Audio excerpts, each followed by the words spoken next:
पावनमचिन्त्य वैभवं तं नरं वपुषि कुञ्जरं मुखे मन्महे किमपि तुन्दिलं महः शरणं करवाणि शर्मदं ते चरणं वाणि चराचरोपजीव्यं करुणामसृणैः कटाक्षपातैः कुरु माम् अम्बकृतार्थसार्थवाहं शारदा शारदाम्भोजवदना वदनाम्बुजे सर्वदा सर्वदास्माकं सन्निधिः सन्निधिं क्रियात् विमलपटी कमलकुटी पुस्तकरुद्राक्षशस्तहस्तपुटी कामाक्षि पक्ष्मलाक्षी कलितविपञ्ची विभासि वैरिञ्ची वागर्थाविव सम्पृक्तौ वागर्थप्रतिपत्तये जगतः पितरौ वन्दे पार्वती परमेश्वरौ गुरवे सर्वलोकानां भिषजे भवरोगिणां निधये सर्वविद्यानां दक्षिणामूर्तये नमः नारायणसमारम्भां व्यासशङ्करमध्यमाम् अस्मदाचार्यपर्यन्तां वन्दे गुरुपरम्परां नारायणं नमस्कृत्य नरं चैव नरोत्तमं देवीं सरस्वतीं व्यासं ततो जयमुदीरयेत् यज्ञेश अच्युत गोविन्द माधव अनंत केशव कृष्ण विष्णु हृषीकेश वासुदेव नमोस्तुते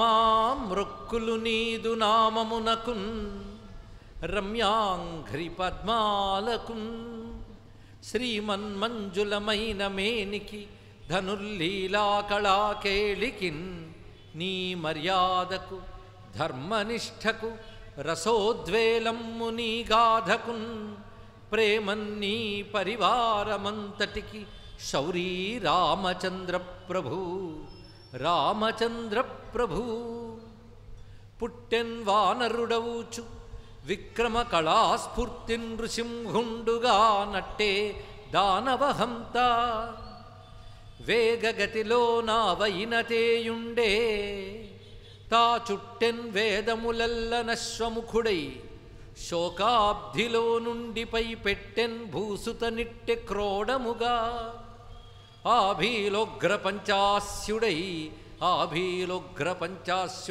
మెట్టెన్నాయద నిదుదూత ఇదే స్వామీ రామచంద్ర ప్రభు స్వామీ రామచంద్ర ప్రభు वामे भूमिसुता पुरश्च हनुमान् पश्चात् सुमित्रासुतः शत्रुघ्नो भरतश्च पार्श्वदलयोः वाय्वादिकोणेषु च सुग्रीवश्च विभीषणश्च युवराट् तारासुतो जाम्बवान् मध्ये नीलसरोजकोमलरुचिं रामं भजे श्यामलं श्रीरामं भजे श्यामलं शिवाय गुरवे नमः शिवाय गुरवे नमः शिवाय गुरवे नमः श्रीमात्रे नमः श्रीमात्रे नमः श्रीमात्रे नमः श्री विष्णुरूपाय नमः शिवाय श्रीराम जय जय राम श्रीराम जय जय राम श्रीराम जय जय राम श्री हनुमान जय हनुमान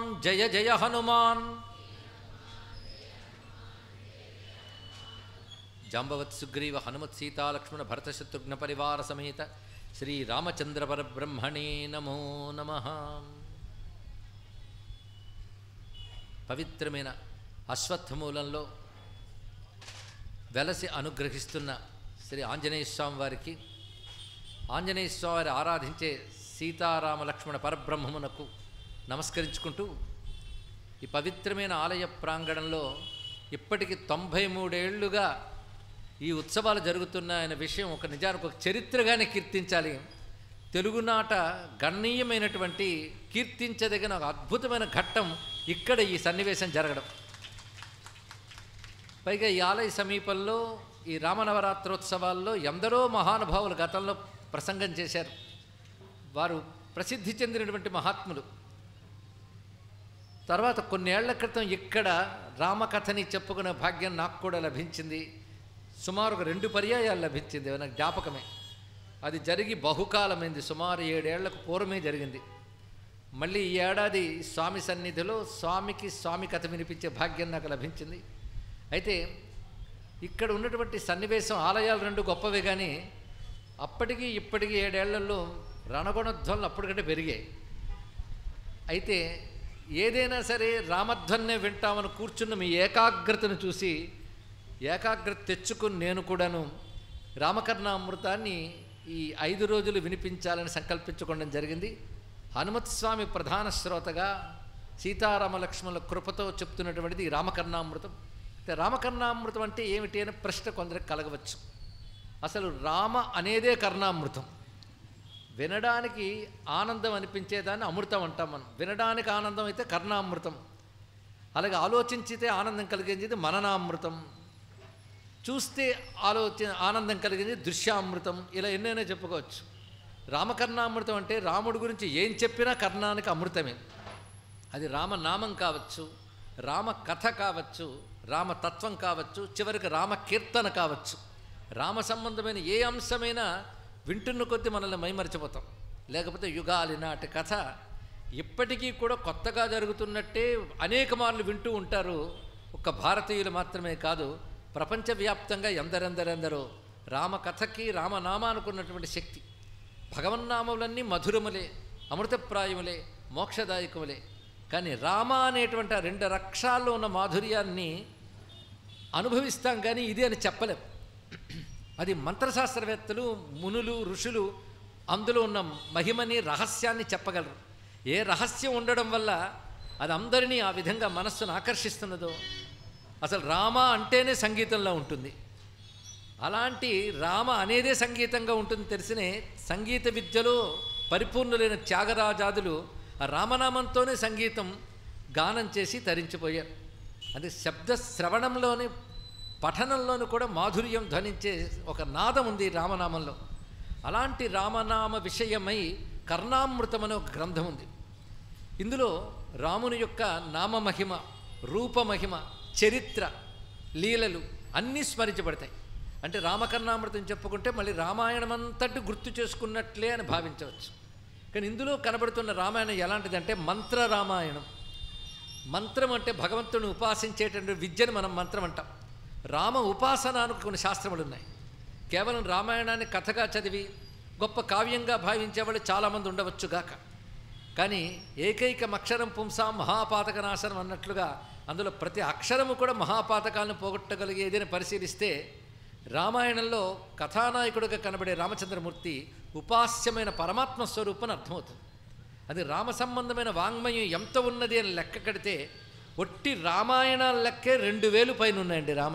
రామాయణములు 2000 ఉన్నాయి. నేను భాష్యాల గురించి చెప్పట్లేదు. 2000 రామాయణాలు ఉన్నాయని ఈ మధ్య లెక్క తేలింది. ఇక రామ మంత్రశాస్త్రములు చాలా ఉన్నాయి.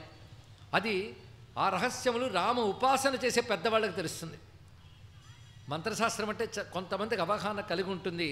ఒక దేవత, ఆ దేవతకు సంబంధించిన మంత్రములు, దానికి సంబంధించిన యంత్రము, దానికి సంబంధించిన రూపములు ఇలా ఉంటాయి. ఒక్క రామ మంత్రములు అనేకం ఉన్నాయి. ఒక మూర్తి సీతాలక్ష్మణుల నడుము ఉన్నటువంటి రాముణ్ణి మనం ఇక్కడ ఆలయంలో చూస్తున్నాం.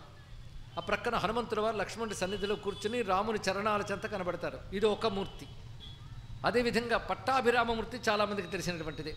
మరి భద్రాద్రి రామమూర్తి ఒక విధంగా ఉంటాడు. ఇది కాక బాలరామమూర్తి అని ఒకడు ఉన్నాడు. అయోధ్యలో మనం ఇప్పుడు దర్శిస్తున్నాం. బాలరామమూర్తి గురించి కూడా శాస్త్రం చెప్పింది, బాలరాముడి ధ్యానం కూడా. ఇలా అనేక రామమూర్తులు ఉన్నారు. ఈ రామమూర్తులు మీకు రామాయణంలోనే కనబడతారు. ఏ సన్నివేశంలో ఉన్న రాముడు ఆ సన్నివేశానికి అందంగా భాషిస్తుంటాడు. ఇలా అనేక సన్నివేశాల్లో అనేక రామమూర్తుల్ని మనం రామాయణంలోనే చూస్తాం. ఆ రామమూర్తులకు సంబంధించిన మంత్రశాస్త్రం చాలా విశేషమైనటువంటి రహస్యాలతో కూడి ఉన్నది. పేరుకి రామ అనే 2 అక్షరాలే, కానీ దాన్ని అనేక రకాల యోజన చేసే మంత్రాలు ఉన్నాయండి. తారక మంత్రం అనగానే రామనామమే అందరూ గుర్తుకొస్తుంది, అందులో సందేహం లేదు. కానీ రామనామంతో యోజనం చేస్తూ అనేక బీజాక్షరాలు, మాలామంత్రములు చాలా ఉన్నాయి. 47 అక్షరాల రామమంత్రం ఉంది, అలాగే సప్తాక్షర రామమంత్రం ఉంది, అష్టాక్షర రామమంత్రం ఉంది. ఇవి కాకుండా త్రయోదశాక్షర రామమంత్రం ఉంది. ఇలా విభిన్న మంత్రములు ఉన్నాయి. గురువులు మనకి ఏది ఇచ్చారో దాన్ని ఉపాసన చేస్తూ ఈ మంత్రములను అంగములుగా కలుపుతూ రాముడిని ఉపాసన చేసిన మహాత్ములు ఆనాడే కాదు ఈనాడు కూడా చాలామంది ఉన్నారు. భారతదేశంలో సనాతన ధర్మానికి ఎప్పుడూ కొదవ ఉండదు. ఎంత కానికాలం వచ్చినా ఉపాసన మార్గాలన్నీ కాపాడబడుతుంటాయి. అమ్మవారి ఉపాసన మనకు తెలుసు, విష్ణు ఉపాసన ఉంది, నృసింహోపాసన ఉంది, కృష్ణ ఉపాసన ఉంది, అలాగే రామ ఉపాసన ఉంది.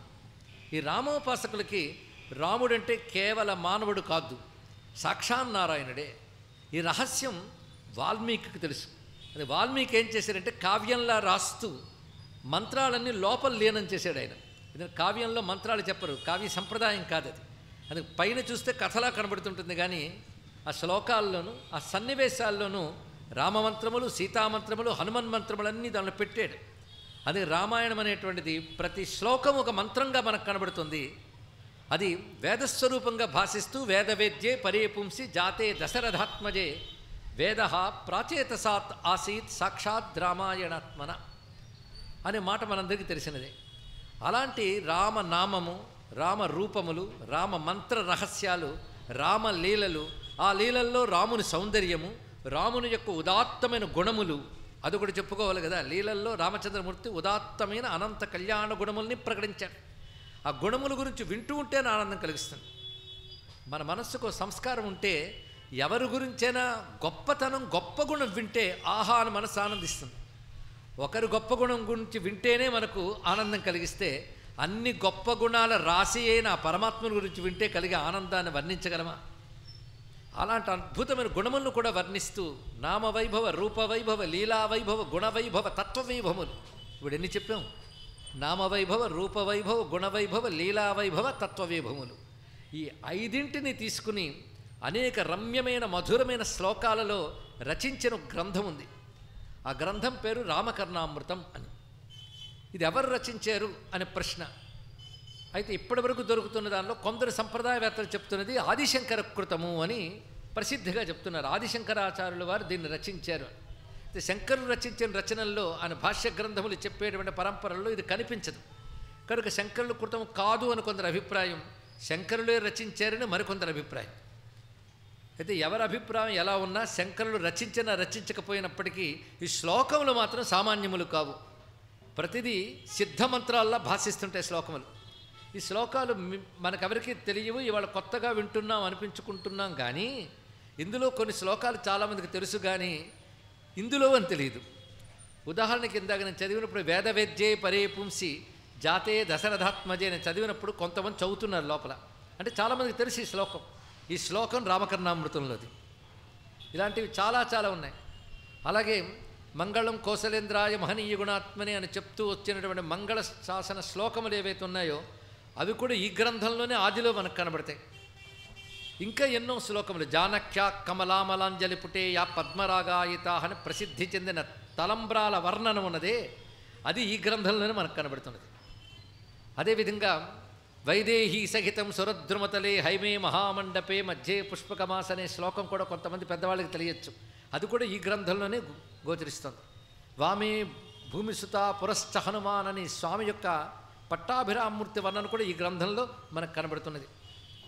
ఇంకా ప్రత్యేకించి వామాంకస్థిత జానకీ పరిళ సత్కోదండ దండంకరే చక్రం చోధ్వకరేణ బాహుయుగళే శంఖం శరం దక్షిణే బిభ్రాణం జలజాతపత్నయనం భద్రాద్రిమూర్ధిని స్థితం కేయూరాది విభూషితం రఘువరం సౌమిత్రియుక్తం భజే అని ప్రసిద్ధి చెందిన భద్రాద్రి రామమూర్తి వర్ణన కూడా ఈ గ్రంథంలోనూ ఉంది. అది కొన్ని చోట్ల ఈ శ్లోకం చెప్పేటప్పుడు ఆదిశంకర కృతము అని మీరు భద్రాచలం వెళ్ళినా ఈ శ్లోకం కింద అదే వ్రాసి ఉంటుంది. ఆదిశంకరులు రచించారు, ఇందులో ఈ గ్రంథం నుంచి తీసుకోబడినది కనుక ఇందులో మనకు చాలా శ్లోకాలు తెలుసు కనుక పరిచయమైన గ్రంథమే ఇప్పుడు పరిచయమై ఉంటుంది. కానీ ఇలాంటి రమ్యమైన మంగళకరమైన శ్లోకములు మొత్తం 437 ఉన్నాయండి ఇందులో. అంటే తక్కువ కాదు. ఇది కూడా మంగళాశాసన శ్లోకములు నేను తీసివేసి అక్కడ చెప్పాను. మంగళాశాసన శ్లోకాలు 12 ఉన్నాయి. అవి తీసివేస్తే మొత్తం 437 శ్లోకాలు రామకర్ణామృతం పేరుతున్నది. అయితే ఇక్కడ తెనాలంటే నాకేంటో తెలుసు, అనేక మంది పండితులు విజ్ఞులు ఉపాసకులు ఊరు తెనాలంటే. మా గురువుగారు ఊరు కూడా తెనాలి, పినపట్టి వీరభద్ర మహాదేవ్ గారు ఊరు తెనాలి. అంతేకాదు ఇక్కడ అనేక మంది సిద్ధపురుషులు మహాత్ములు ఉపాసకులు ప్రసిద్ధి చెందిన వారు చాలామంది ఉన్నారు. రామాయణంపై అద్భుతమైన వ్యాఖ్యాన గ్రంథములు రచించిన పెద్దవారిది కూడా తెనాలి. అనేక మంది పండితులు పరిసర గ్రామాల్లో కూడా ఉన్నారు. అలాంటి చోట ఇప్పుడు నేను ఇది చెప్పుకోవడం అనేది ఒక మంచి అవకాశంగా నేను భావిస్తూ ఉన్నాను. అయితే ఇందులో విశేషించి ఈ శ్లోకములు మొత్తం 4 ఆశ్వాసములు విభాగం చేస్తున్నారు. కర్ణామృతములను తెలియని వారు ఎవరు లేరు ఇక్కడే. అందుకే ఊరు గురించి గొప్పతనం గురించి చెప్పాను. కర్ణామృతములైన పేర్లతో ఇది కాక మరో 2 కర్ణామృతాలు ప్రసిద్ధిగా ఉన్నాయి. ఒకటి శ్రీకృష్ణ కర్ణామృతం, ఇది చాలామందికి తెలిసినదే. ఇది కూడా మన తెలుగువాడైనటువంటి మహానుభావుడు భారతదేశంలో ఎవరైనా మెచ్చుకుని చదువుకునే శ్లోకాలు రచించారు. ఆ మహానుభావుడి పేరు లీలాశుకులు వారు.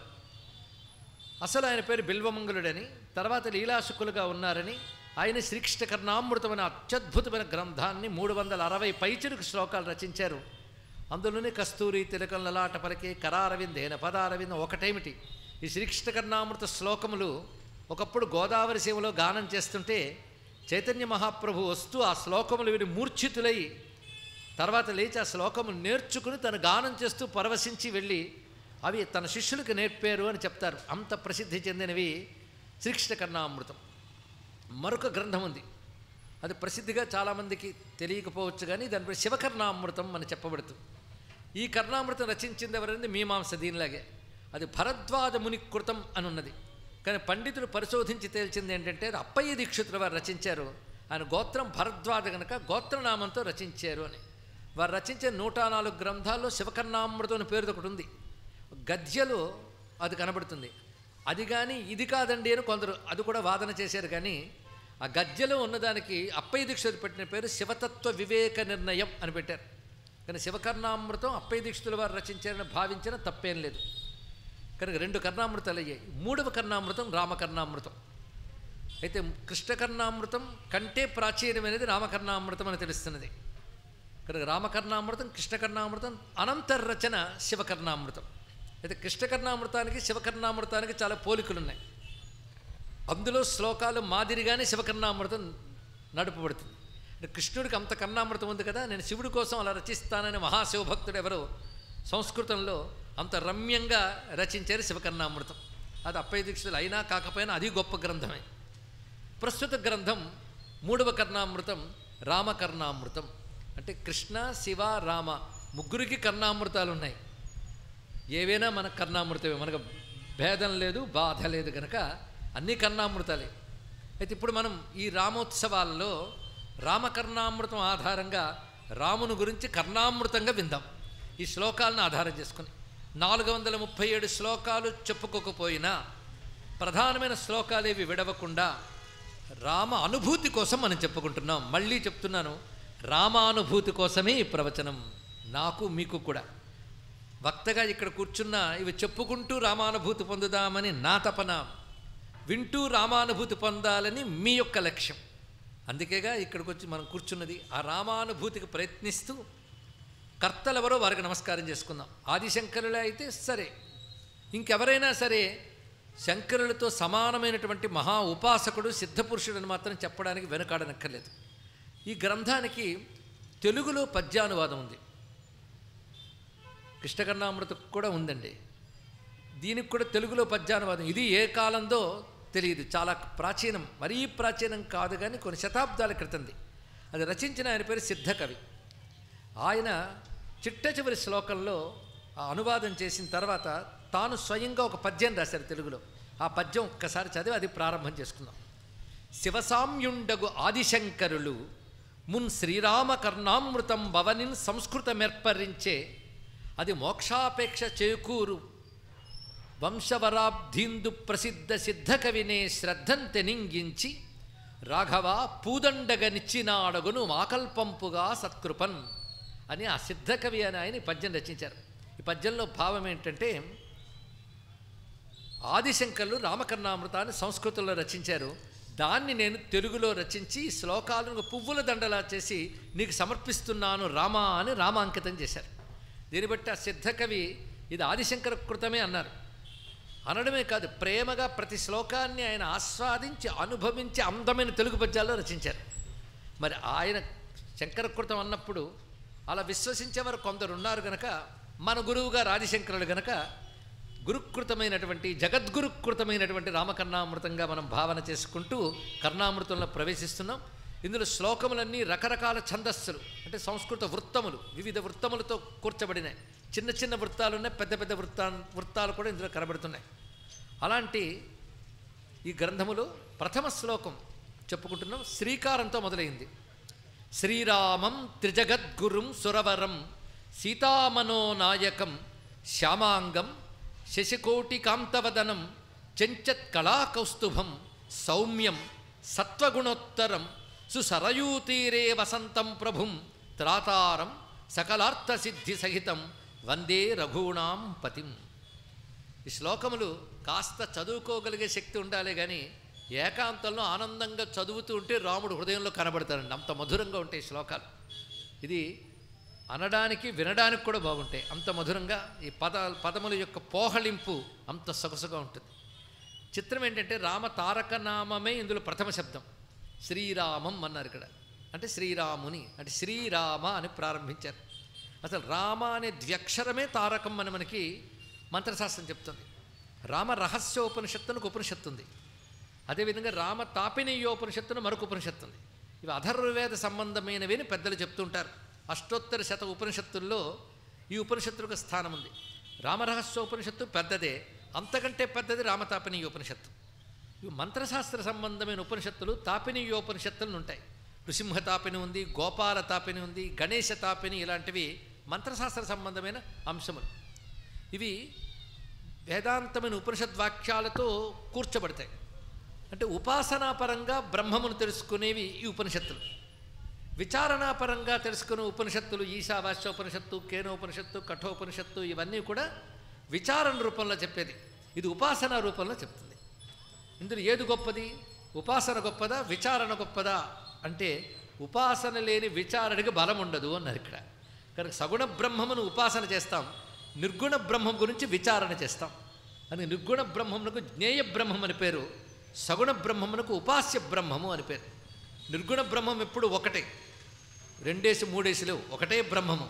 ఆ బ్రహ్మము నిరాకారము, నిరంజనము, సచ్చిదానందము, సర్వవ్యాపకము, సర్వోన్నతము అని ఉపనిషత్తు ప్రతిపాదిస్తున్నది. అది నిర్గుణ బ్రహ్మము. ఆ నిర్గుణ బ్రహ్మమే సృష్టిస్థితి లీల చేస్తూ సర్వసమర్థముగా నిర్వహిస్తున్న సగుణ బ్రహ్మముగా భావన చేస్తే అది సగుణ బ్రహ్మం అవుతుంది. ఈ సగుణ బ్రహ్మ ఉపాసన అనేటువంటిది, ఉపాసన అన్నప్పుడే సగుణ బ్రహ్మం వచ్చింది. ఈ సగుణ బ్రహ్మములో నామములుంటాయి, మంత్రాలుంటాయి, రూపములుంటాయి, లీలలుంటాయి, అన్నీ ఉంటాయి. ఇది ఉపాసన లక్షణం. ఉపాసనలు అనగానే మన సనాతన ధర్మంలో ఉపాసనలు 6 భాగాలు చేయొచ్చని చెప్పారు. ఒకటి శక్తి ఉపాసన, అమ్మవారు ఉపాసనలు.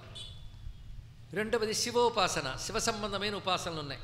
అలాగే విష్ణు ఉపాసన, విష్ణు సంబంధమైన ఉపాసనలు ఎన్నున్నాయో సాధారణంగా నారాయణ మంత్రం, వాసుదేవ మంత్రం, విష్ణు మంత్రములు, వీటితో పాటు నృసింహ మంత్రములు. నృసింహ మంత్రములు అనేక ఉన్నాయండి. యోగ నరసింహం, ఉగ్ర నరసింహం, జ్వాలా నరసింహం లాంటి మంత్రభేదములు ఉన్నాయి. అలాగే రామ ఉపాసన ఇందాకే చెప్పుకున్నాం, అనేక రామమంత్రముల ఉపాసన. కృష్ణ ఉపాసన ఉంది. ఇవంతా విష్ణు సంబంధమైనవి. అంటే అప్పుడు 3 అయిపోయాయి.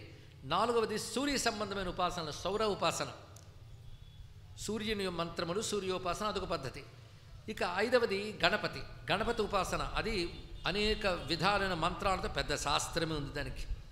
ఓపిక ఉండాలి. కానీ గణపతి మంత్రశాస్త్రములో ప్రధాన మంత్రములు 32 ఉన్నాయి. ఇంకా వాటికి యంత్రములు, విగ్రహాలు, రూపకల్పన, ఇదంతా గణేష్ సంబంధమైన మంత్రశాస్త్రం. ఇక 5 అయిపోయిన 6వది ఒకటి ఉంది, అది కూడా ఉపాసనలో చెప్పుకోవాల్సిందే. అది కౌమారం, అంటే కుమారస్వామికి సంబంధించినటువంటి ఉపాసన. ఈ ఆరింటిలో ఏది గొప్పది అంటే ఏదైనా గొప్పదే, ఇది తెలుసుకుంటే చాలు. ఎవరు ఏది ఉపాసిస్తారో వారికి అది గొప్పది, ఇది ఒక్కటి తెలుసుకుంటే ఏ గొడవ లేదండి ఇక్కడ. అది నువ్వు ఉపాసిస్తూ మిగిలినవి కూడా ఆ బ్రహ్మమనే వాళ్ళు ఆ రూపాలతో ఉపాసిస్తున్నారు అనుకుంటే అసలు ఏ గొడవ లేదు. అందుకే శ్రీ విద్యాది ఉపాసనలు కొందరు చేస్తే, కాళీ మొదలైన ఉపాసనలు కొందరు చేస్తారు, ఇవన్నీ శాక్తేయములైపోయాయి. అయితే 5 లేదా 6 కూడా ఉపాసిస్తూ ఇష్టదేవతగా ఒకరి యందు దృష్టి పెట్టేటువంటి స్వభావం మనకి ఏర్పడింది. అదే పంచాయతన పూజా విధానం ఇత్యాదుల్లో మనకి ఏర్పడుతున్నాయి. ఆ పద్ధతి మొత్తం సనాతన ధర్మాన్ని కలుపుతోంది ఇక్కడ. ఆ సనాతన ధర్మానికి చెందిన వారం మనం ఇప్పుడు. కానీ ఉపాసనకు వచ్చేటప్పటికల్లా పరమాత్మని నామరూపాలతో ఆరాధన చేస్తాం. ఇప్పుడు లలిత, దుర్గా ఇలాంటివి చెప్పుకున్నామంటే అవి ఆవిర్భవించే కథలు నడిపిన వైనాలు ఉన్నాయి. అమ్మవారు లలితాదేవికి వచ్చినప్పుడు భండాసురుణ్ణి సంహరించిన వైనం ఉంది. ఇక దుర్గగా వచ్చినప్పుడు మధుకైటభ, మహిషాసుర, శుంభ నిశుంభ, చండముండ, రక్తబీజాలను సంహరించిన గాథలు ఉన్నాయి. ఆ లీలలు మనం స్మరించుకోవచ్చు. అలా శివోపాసనలో త్రిపురాసుర సంహారాది లీలలు ఉన్నాయి. కానీ ప్రతి దేవతను ఆరాధించేటప్పుడు ఆ దేవతను మనం నిరంతరం స్మరించి ఆనందించి తరించడం కోసం మంచి నామం ఉంటుంది, మంత్రం ఉంటుంది, రూపాన్ని ధ్యానించడానికి ఉంటుంది, లీలల్ని అంటే ఈ కథల్ని తలంచి ఆనందించడానికి కథలు ఉన్నాయి. తర్వాత వీటన్నిటి పరమార్థం తత్వం అది కూడా చెప్తారు. కనుక ఈ ఉపాసనలన్నీ అటువంటివి. ప్రస్తుత గ్రంథం రామోపాసన మనం చెప్తుంది. ఈ రామోపాసన సంబంధించిన గ్రంథములే రామ రహస్యోపనిషత్తు, తాపనీయోపనిషత్తు. అందులో రామ అనే 2 అక్షరాల గురించి చాలా మాటలు ఉన్నాయి. రహస్యోపనిషత్తు అయితే హనుమత్ స్వామి సనక సనందనాథుడికి చెప్తాడు. ఈ రహస్యం మళ్ళీ మన తులసీదాస్ గారికి తెలిసింది. అందుకే సనకాదిక బ్రహ్మాది మునీస నారద సారద సహిత అహీష జమకుబేర దిగపాల జహాతే కవికో విదిక సఖీ కహాతే హనుమాన్ చాలీసాలు చెప్పాడు. అయితే సనకాదిక బ్రహ్మాది మునీశ్వరులు హనుమంతుడిని సేవించారని తులసీదాస్ చెప్పాడంటే అలా భక్తితో రాశాడు, కానీ ఎక్కడ కనబడలేదంటే అన్నాడు ఒక పండితులు. అరే బాబు, రామరహస్యోపనిషత్తు ప్రారంభంలోనే సనక సనందనాథులందరూ కలిసి గంధమాదన పర్వతం వద్ద హనుమంతుని వద్దకు వెళ్ళి పరతత్వం గురించి ప్రశ్న వేస్తారు. అప్పుడు హనుమత్ స్వామి వారితో మాట్లాడినప్పుడు కూడా యోగముద్రలో కూర్చుని చిన్ముద్రని దాల్చి హృదయం దగ్గర చిన్ముద్రని పెట్టుకుని రామధ్యానం చేసి రామతత్వాన్నతిని బోధించాడు. ఆ గ్రంథం పేరు రామ రహస్యోపనిషత్తు. అందుకు సనక సనందనాథులు ఆయన కొలిచారనడానికి ఇదే ప్రమాణం. తులసీదాసు చిన్న చిన్న మాటలుగా రాశాడు, కానీ అర్థాలు తీస్తే చాలా పెద్ద వ్యాఖ్యానమే అవుతుంది. మొత్తానికి రామరహస్యోపనిషత్తులో రామతారక మంత్రం గురించి చాలా విశేషాలు చెప్పారు. అందులో ప్రధానం రామతారక మంత్రం ఎన్నున్నా 2 అక్షరాలే ప్రధానం, రామ అంతే. దానిలో ఎంత దాగున్నదని తర్వాత మనం ఎలాగో తెలుసుకోబోతున్నాం. ఇంకొక విషయం, ఈ రామకర్ణామృతం ఇక్కడ చెప్తున్నా, రామకర్ణామృతం ఆలంబనం చేసుకుని రాముడి గురించి చెప్పాలనే ఉద్దేశంతో ఇక్కడ కూర్చున్నాం. రాముడి గురించి ఎన్ని రహస్యములు ఎక్కడెక్కడున్నాయో అనేటువంటి దాన్ని చెప్పుకొనడానికై రామకర్ణామృత ఆలంబనంగా చేసుకుని మంత్రమూర్తి అయిన రాముడు, ధీరోదాత్త నాయకుడైన రాముడు, సాక్షాన్ నారాయణుడైన రాముడు, కరుణా స్వభావుడైనటువంటి రాముడు, అనంత కళ్యాణ గుణాభిరాముడైన రాముడు ఈ 5 రోజుల ప్రవచనంలో మనకు కనబడాలని ప్రార్థన చేసుకున్నాం. శ్రీరామం మొదట మాటలోనే మంత్రం పెట్టారు. శ్రీరాముడు మామూలు రాముడు కాదైనా శ్రీరాముడు అని చెప్పినప్పుడు శాస్త్రంలోనే శ్రీ ఎందుకు పెట్టారయ్యా అంటే సీతా సమేత అని అర్థం చేసుకోవాలి. మహాలక్ష్మి సమేతుడైన రామచంద్రమూర్తి. త్రిజగద్గురుం, చాలా మంచి విశేషమైన మాట ఇది. ముల్లోకాలు గురువు రాముడు. గురువు ఎలా అయ్యాడని మనకు సందేహం కలగచ్చు. గురువు అంటే జ్ఞానం ఇవ్వాలి కదా అని. రామావతారం చేసిందేమిటి? ఒకటి ఇలా నడువు, ఇలా చెయ్యు అని చెప్పడం గురుబోధ మాత్రమే కాదు, అలా నడవడమే గురుబోధ. రాముడు చెప్పే గురువు కాదు, చేసిన గురువు. అది తెలుసుకోవాలి. ఎలా ఉండాలో మనకు బోధించాడు. అంతకుంటే గురుత్వం ఏమిటండి? రాముడి నుంచి మనం ధర్మపు నడకలు నేర్చుకోవచ్చు. ధర్మం అంటే ఏమిటో చేసి చూపించాడు. అందుకే విశ్వనాథ వారు ఒక మాట అంటారు, మనుజులు ఈ రీతి నడువవలయునని చెప్పు మనుజులు లక్షలు కోట్లు.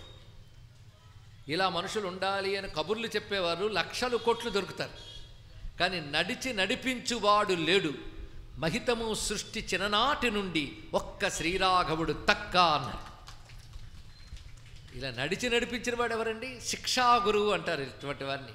శిక్షణ ఇచ్చారు మనకి. వారు చెప్పిన మాటలే కాదు, వాడు చేసిన చేష్టలు.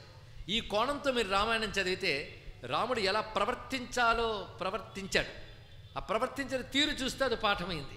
అంతేకాదు రాముడు ఏమన్నాడో అని కానీ మీరు చూస్తే రామాయణంలో రాముడి మాటలు ఎక్కడెక్కడున్నాయో అన్ని ఒక దగ్గర తెచ్చుకుని కూర్చితే రామగీత ఏర్పడుతుందండి. రాముడు చెప్పిన మాటలు ఎన్నో అద్భుతమైన మాటలు చెప్పాడు. అయితే మర్మంగా నర్మగర్భంగా వాల్మీకి దాచిపెట్టిన తత్వరహస్యాల్ని బయటికి వెలికి తీశారు మరికొందరు ఆర్షకవులు. ఆర్షకవులు అన్నాను నేను, అంటే ఋషులైన కవులు కొంతమంది ఉన్నారు. వాళ్ళు రచించారు ఒక అధ్యాత్మ రామాయణం, ఒక అగస్త్య రామాయణం, ఒక భరద్వాజ రామాయణం, ఇలా ఋషిప్రోక్తమైన రామాయణాలు కొన్ని ఉన్నాయి. అందులో రామగీతలు కొన్ని ఉన్నాయి. అధ్యాత్మ రామాయణంలో రామగీత ఉంది, అదేవిధంగా ఆనంద రామాయణంలో కనబడుతుంది. ఆ రామగీతలు చదివితే వేదాంత సారమంతా కనిపిస్తుంది రాముడు చెప్పినది. కనుక రాముడు మనకు గురువే. అంతేకాదు భగవంతుని ఉపాసించేటప్పుడు ఆయనే తల్లి, ఆయనే తండ్రి, ఆయనే గురువు అని మనం ఉపాసించినట్లయితే తల్లి తండ్రి సాకినట్లుగా సాకుతాడు, గురువు అనుగ్రహించినట్లుగా జ్ఞానాన్ని మన బుద్ధికి స్ఫురింపజేస్తాడు. అందుకే భగవంతుడిని గురువుగా ఉపాసించడం అన్నిటికంటే గొప్పది అని జగద్గురువైన ఆదిశంకరులు త్రిజగద్గురువుగా రామచంద్రమూర్తికి నమస్కారం చేస్తున్నారు ఇక్కడ. అదే శ్రీరామం త్రిజగద్గురుం, ముల్లోకములకు గురువైనటువంటి వాడు.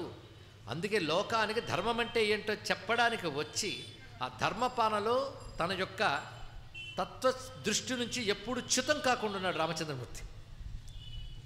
సురవరం, ఆయన మానవుడిగా ఆవిర్భవించిన దేవతలకందరికీ నాయకుడైన, అది తెలుసుకోవాలి. రాముడు మానవుడు అయ్యాడు కనుక దేవతల కంటే తగ్గిపోయాడు అనుకోవద్దు. దేవతలు కూడా రామచంద్రమూర్తికి నమస్కరిస్తారు. రామచంద్రమూర్తి అనుగ్రహంతోనే వారందరూ వర్ధిల్లుతూ ఉంటారు. అందుకే సురవరం, సీతామనోనాయకం, శ్యామాంగం. ఇక్కడ లక్షణం చెప్పినటువంటివి త్రిజగద్గురు మొదలైనవి. రూపవర్ణన శ్యామాంగం, శశికోటి కాంతి వదనం, నీలమేఘశ్యాముడైన ముఖం చూస్తే కోట్ల కొలది చంద్రబింబాలు అక్కడున్నాయా అన్నట్లుందిట. నీలం కాంతి నుంచి ఎక్కడైనా వెన్నెలు వస్తుందండి? అదేమిటో మా రాముడి నుంచి కృష్ణుడి నుంచి మాత్రం అలాగే వస్తాయి. అది తెల్లని కాంతుని చెప్పడం అర్థం ఏంటంటే శుద్ధ సత్వంతో కూడిన ప్రసన్నమైన శాంతమైన ఆహ్లాదకరమైన వర్చస్సు ఆయన వదనం నుంచి వ్యక్తమవుతున్నది. చెంచత్ కళా కౌస్తుభం, ఈయన మామూలు రాముడు కాదు, విష్ణురాముడు. అది కౌస్తుభం రత్నము వక్షస్థలంలో ప్రకాశిస్తూ ఉన్నవాడు. సౌమ్యం, సత్వగుణోత్తరం, ఈ రెండు నామాలతో రామావతారం ప్రత్యేకత చెప్పాడు శంకర భగవత్పాలు వారు ఇక్కడ. సౌమ్యుడు, రామచంద్రమూర్తి గొప్పతనం అవతారంలో కనబడి సౌమ్యమే. రాముణ్ణి గమనిస్తే క్రోధం లేదు ఆయనకి, సౌమ్యమే, శాంతమే ఉంది ఆయన దగ్గర. జిత క్రోధ అంటాడు వాల్మీకి. క్రోధం లేకపోవడం ఏంటండి? క్రోధం లేకపోతే రావణాసురుని ఎలా సంహరించాడు? కరదూషణాది 14,000 మంది రాక్షసుని సంహరించాడు కదా. అంటే క్రోధం తెచ్చిపెట్టుకుని సంహరించాడు కానీ క్రోధం వచ్చి సంహరించలేదుట. ఇది తెలుసుకోవాలి. పరమాత్మ క్రోధం రాలేదు, క్రోధం తెచ్చుకున్నాడు, అభినయించాడు. ఎందుకు? అసుర సంహారం కోసం. అధర్మం పట్ల క్రోధాన్ని చూపించాడు.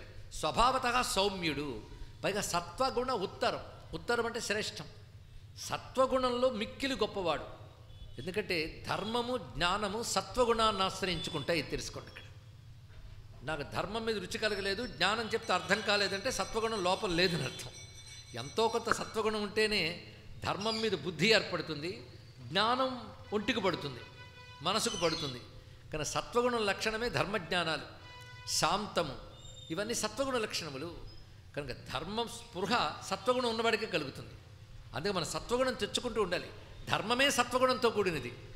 రామచంద్రమూర్తి రామో విగ్రహవాన్ ధర్మ గనక అంతకంటే సత్వగుణమూర్తి ఎవరుంటారు? అందుకే రామచంద్రమూర్తి గురించి చెప్తూ అచ్చమౌ సాత్వికపు మర్యాద అయినట్టివాడు, అచ్చమై గుండెకు మిక్కిలి దగ్గరైనట్టివాడు అంటారు విశ్వనాథ సత్యనారాయణ గారు. అచ్చమైనట్టి సాత్వికపు మర్యాద అయినట్టివాడు. మర్యాద అంటే హద్దు, ధర్మములు, కట్టుబాట్లు అని అర్థం. ఇక్కడ సాత్వికమైనటువంటి కట్టుబాట్లు అంటే తామస కట్టుబాట్లు ఉంటాయండి, రాజస కట్టుబాట్లు అంటే ఉంటాయండి. వాడిని చంపేదాకా నిద్రపోను అని కొంత నియమం పడతారు. ఆ నియమం గొప్ప నియమమా? వాడిని దెబ్బతీసేదాకా నేను నిద్రపోను, వాడు రక్తం కళ్ళ చూసే వరకు నేను అన్నం తిన్ను అంటే గొప్ప నియమాలు ఏర్పరచుకున్నాడు అంటారండి. అవి తామస రాజస దుష్ట నియమాలు. అలాంటి నియమాలు కాకుండా సాత్విక నియమాలు, సత్యము, అహింస, శౌచము, అస్తేయము, ఇవి సాత్విక నియమాలు. ఇప్పుడు ఒప్పుకుంటారు కదా, సాత్విక మర్యాదలు ఉంటాయి. అచ్చమైనట్టి సాత్వికపు మర్యాద అయినట్టి వాడు స్వామి, సాత్వికమైన మర్యాదలు కలిగినవాడు. ఉత్తరాదులు రామచంద్రమూర్తిని ఏమంటారు తెలుసా? మర్యాద పురుషోత్తం అంటారు. అక్కడ వాళ్ళు ఈ శబ్దం అద్భుతంగా మాట్లాడతారు. మర్యాదా పురుషోత్తముడు. మర్యాదలు అంటేనే హద్దులు, ధర్మములు. సుందరకాండలో హనుమంతుడు చెప్తాడు, మర్యాదానాంచ కర్తాచ కారయితాచ సహ. మర్యాదలను ఏర్పరిచినవాడు అతను, అందులో అందరూ ఉండేటట్టు చేసేవాడు అతను అన్నాడు. అక్కడ మర్యాద శబ్దం వాడారు. మర్యాద అంటే హద్దులు అంటే ధర్మములు, ధర్మములు ఏర్పరిచిన వాడతడు, అందరూ ధర్మంలో ఉండేలా చేసేవాడతడు. అందుకే అవతరించి గురువై తన చరిత్రనే ఒక గురుబోధగా చూపించిన రామచంద్రమూర్తి సత్వగుణోత్తరం అని చెప్పబడుతున్నాడు. సౌమ్యం సత్వగుణోత్తరం సుసరయూతీరే వసంతం ప్రభుం. ఇప్పుడు మనం ఎక్కడున్నాం? అమ్మా, అయోధ్యలో ఉన్నాం. ఎక్కడున్నాం మర్చిపోయాం. అయోధ్య ఎక్కడుంది? సరయూ తీరంలో. రామచంద్రమూర్తి ఎప్పుడు అయోధ్యలోనే ఉంటాడు, సరయూ తీరంలో ఉంటాడు, ఎప్పుడూ ఉంటాడు. అప్పట్లో ఉండేవాడండి, త్రేతాయుగంలో కాదని ఇప్పుడు ఉంటాడని శాస్త్రం మనకు చెప్తోంది. ఆయన ఎప్పుడు ఉండే చోటే అవతరించాడు. వైకుంఠ విభూతుల్లో అయోధ్య ఒకటి. అయోధ్య అనేది భూమికి సంబంధించిన పేరు కాదు. అయోధ్య గురించి వర్ణిస్తూ వేదంలో ఉంది. దేవానాం పూరయోధ్య అష్టాచక్రానవద్వార దేవానాం పూరయోధ్య అనే మంత్రం మనకి యజుర్వేదంలో కనబడుతుంది, అథర్వవేదంలో కనబడుతుంది. 2 సందర్భాల్లో వస్తుంది ఆ మంత్రం. కింద మంత్రభేదములు కొంచెం ఉంటాయి కానీ దేవానాం పూహు అయోధ్య, దేవపట్టణం అయోధ్య అని అయోధ్యని పరంధామముగా వర్ణించింది వేదం. మరి అయోధ్య భూమి యందు కదండి అంటే అక్కడున్న అయోధ్యయే సృష్ట్యాది యందు మనువు ప్రార్థన మేరకు భూమి యందు దాని విభూతి విశ్వకర్మ చేత నారాయణుడే స్థాపింపజేశాడు. వైకుంఠంలో ఉన్న అయోధ్య నగరాన్ని భూమి యందు స్థాపింపజేశాడన్నారు. అది మోక్ష పట్టణాల్లో మొదటిది అయోధ్య. అక్కడున్న సరయు కూడా సామాన్యమైనది కాదు. ఈ సరయు నారాయణుని నేత్రముల నుంచి వచ్చిందిట. అదే నారాయణ నేత్రోద్భవ సరయు అన్నారు. ఇక్కడ నారాయణ నేత్రముల నుంచి వచ్చినది. అది కూడా బ్రహ్మదేవుడు తపస్సుకు సంతోషించి ఆనంద బాష్పాలు వచ్చే నారాయణ నుంచి. దాన్ని బ్రహ్మదేవుడు కలశంలో పెట్టుకున్నాడు. తర్వాత తన మనస్సు నుంచి సృష్టింపబడ్డ మానస సరోవరంలో దాన్ని కలిపెట్టాడు. ఆ తర్వాత ఇక్ష్వాకువంశ ప్రభు ఇక్ష్వాకువు పాలించేటప్పుడు వశిష్ఠులు వారు అయోధ్యకి నది కావాలని తపస్సు చేస్తే నారాయణి ఆజ్ఞతో బ్రహ్మదేవుని యొక్క అనుమతితో ఆ సరస్సులో మానస సరస్సులో ఉన్నటువంటి నారాయణ్ణి నేత్రజలం ఏది ఉందో అది విడివడి బయటకు వచ్చింది. అలాగ మానస సరస్సు నుంచి వచ్చింది కనుక దానికి సరయు అని పేరు పెట్టారు. ఆ సరయు నది తీరంలో ఉంది అయోధ్య. ఇప్పుడు ఆ భూమికి ఎంత గొప్పదో చూడండి. అందుకే సరయు గురించి చెప్తూ వైకుంఠంలో ఉన్న విరజానది కంటే గొప్పది సరయు అని చెప్పారు. వైకుంఠంలో విరజానది ఉన్నది, వైకుంఠం ఉన్నది. ఇక్కడ సరయూ నది ఉన్నది, అయోధ్య ఉన్నది. అయోధ్యయే వైకుంఠము, సరయువే విరజ. కనుక వైకుంఠంలో ఉన్న రాముడే అయోధ్య రాముడు. కనుక అయోధ్య యందు రాముడినే ఇందులో ధ్యానిస్తూ ఉంటారు. ఎంత కాదన్నా భారతీయులందరికీ వీధికొక్క రామాలయం కట్టుకున్న అందరికీ కలిపి రామక్షేత్రం అయోధ్యయే. అంతే కదా. అయోధ్య గురించి ఇక్కడ చెప్పుకోవాల్సిన మరొక విషయం ఏంటంటే మొత్తం ప్రపంచంలో మొదటి నాగరిక రాజధాని అయోధ్య. ప్రపంచంలో, భారతదేశంలో కాదు. అది చరిత్ర, రుజువు చెయ్యబడిన చరిత్ర. ఎందుకంటే మొదటి చక్రవర్తి అయిన మనువు నిర్మాణం చేశాడన్నారు. మనునా నిర్మితం స్వయం అని చెప్పబడింది. ఎవరు? స్వయంభూ మనువు, వైవస్వ మనువు కాదు. స్వయంభూ మనువు కాలంలోది. క్రమంగా ఎందరో మనువులు జరిగారు. వైవస్వ మన్వంతరం నాటి కథలో మనకి రామచంద్రమూర్తి ఆ మన్వంతరంలో ఉద్భవించాడు. మొత్తానికి ఎప్పటి నుంచి ఇది విష్ణు విభూతితో కూడి ఉన్నది. అందుకే సుసరయూ తీరే వసంతం ప్రభుం త్రాతారం సకలార్థ సిద్ధి సహితం. రాముడికున్న 2 లక్షణములు. త్రాతారం అంటే రక్షకుడు. రక్షకుడైన వాడు సర్వ అర్థసిద్ధులతో ఉన్నవాడు. అంటే ప్రతి కార్యసిద్ధి ఆయన వద్ద ఉన్నది. అందుకే భక్తులను ఆయన ఏం చేస్తాడంటే రక్షిస్తాడు, సర్వాభీష్ట సిద్ధిని ఇస్తాడు. అభీష్ట సిద్ధే సంపద కదండి. ఆ రెండూ కలిపితే ఆపదామపహర్తారం దాతారం సర్వసంపదాం లోకాభిరామం శ్రీరామం భూయో భూయో నమామ్యహం.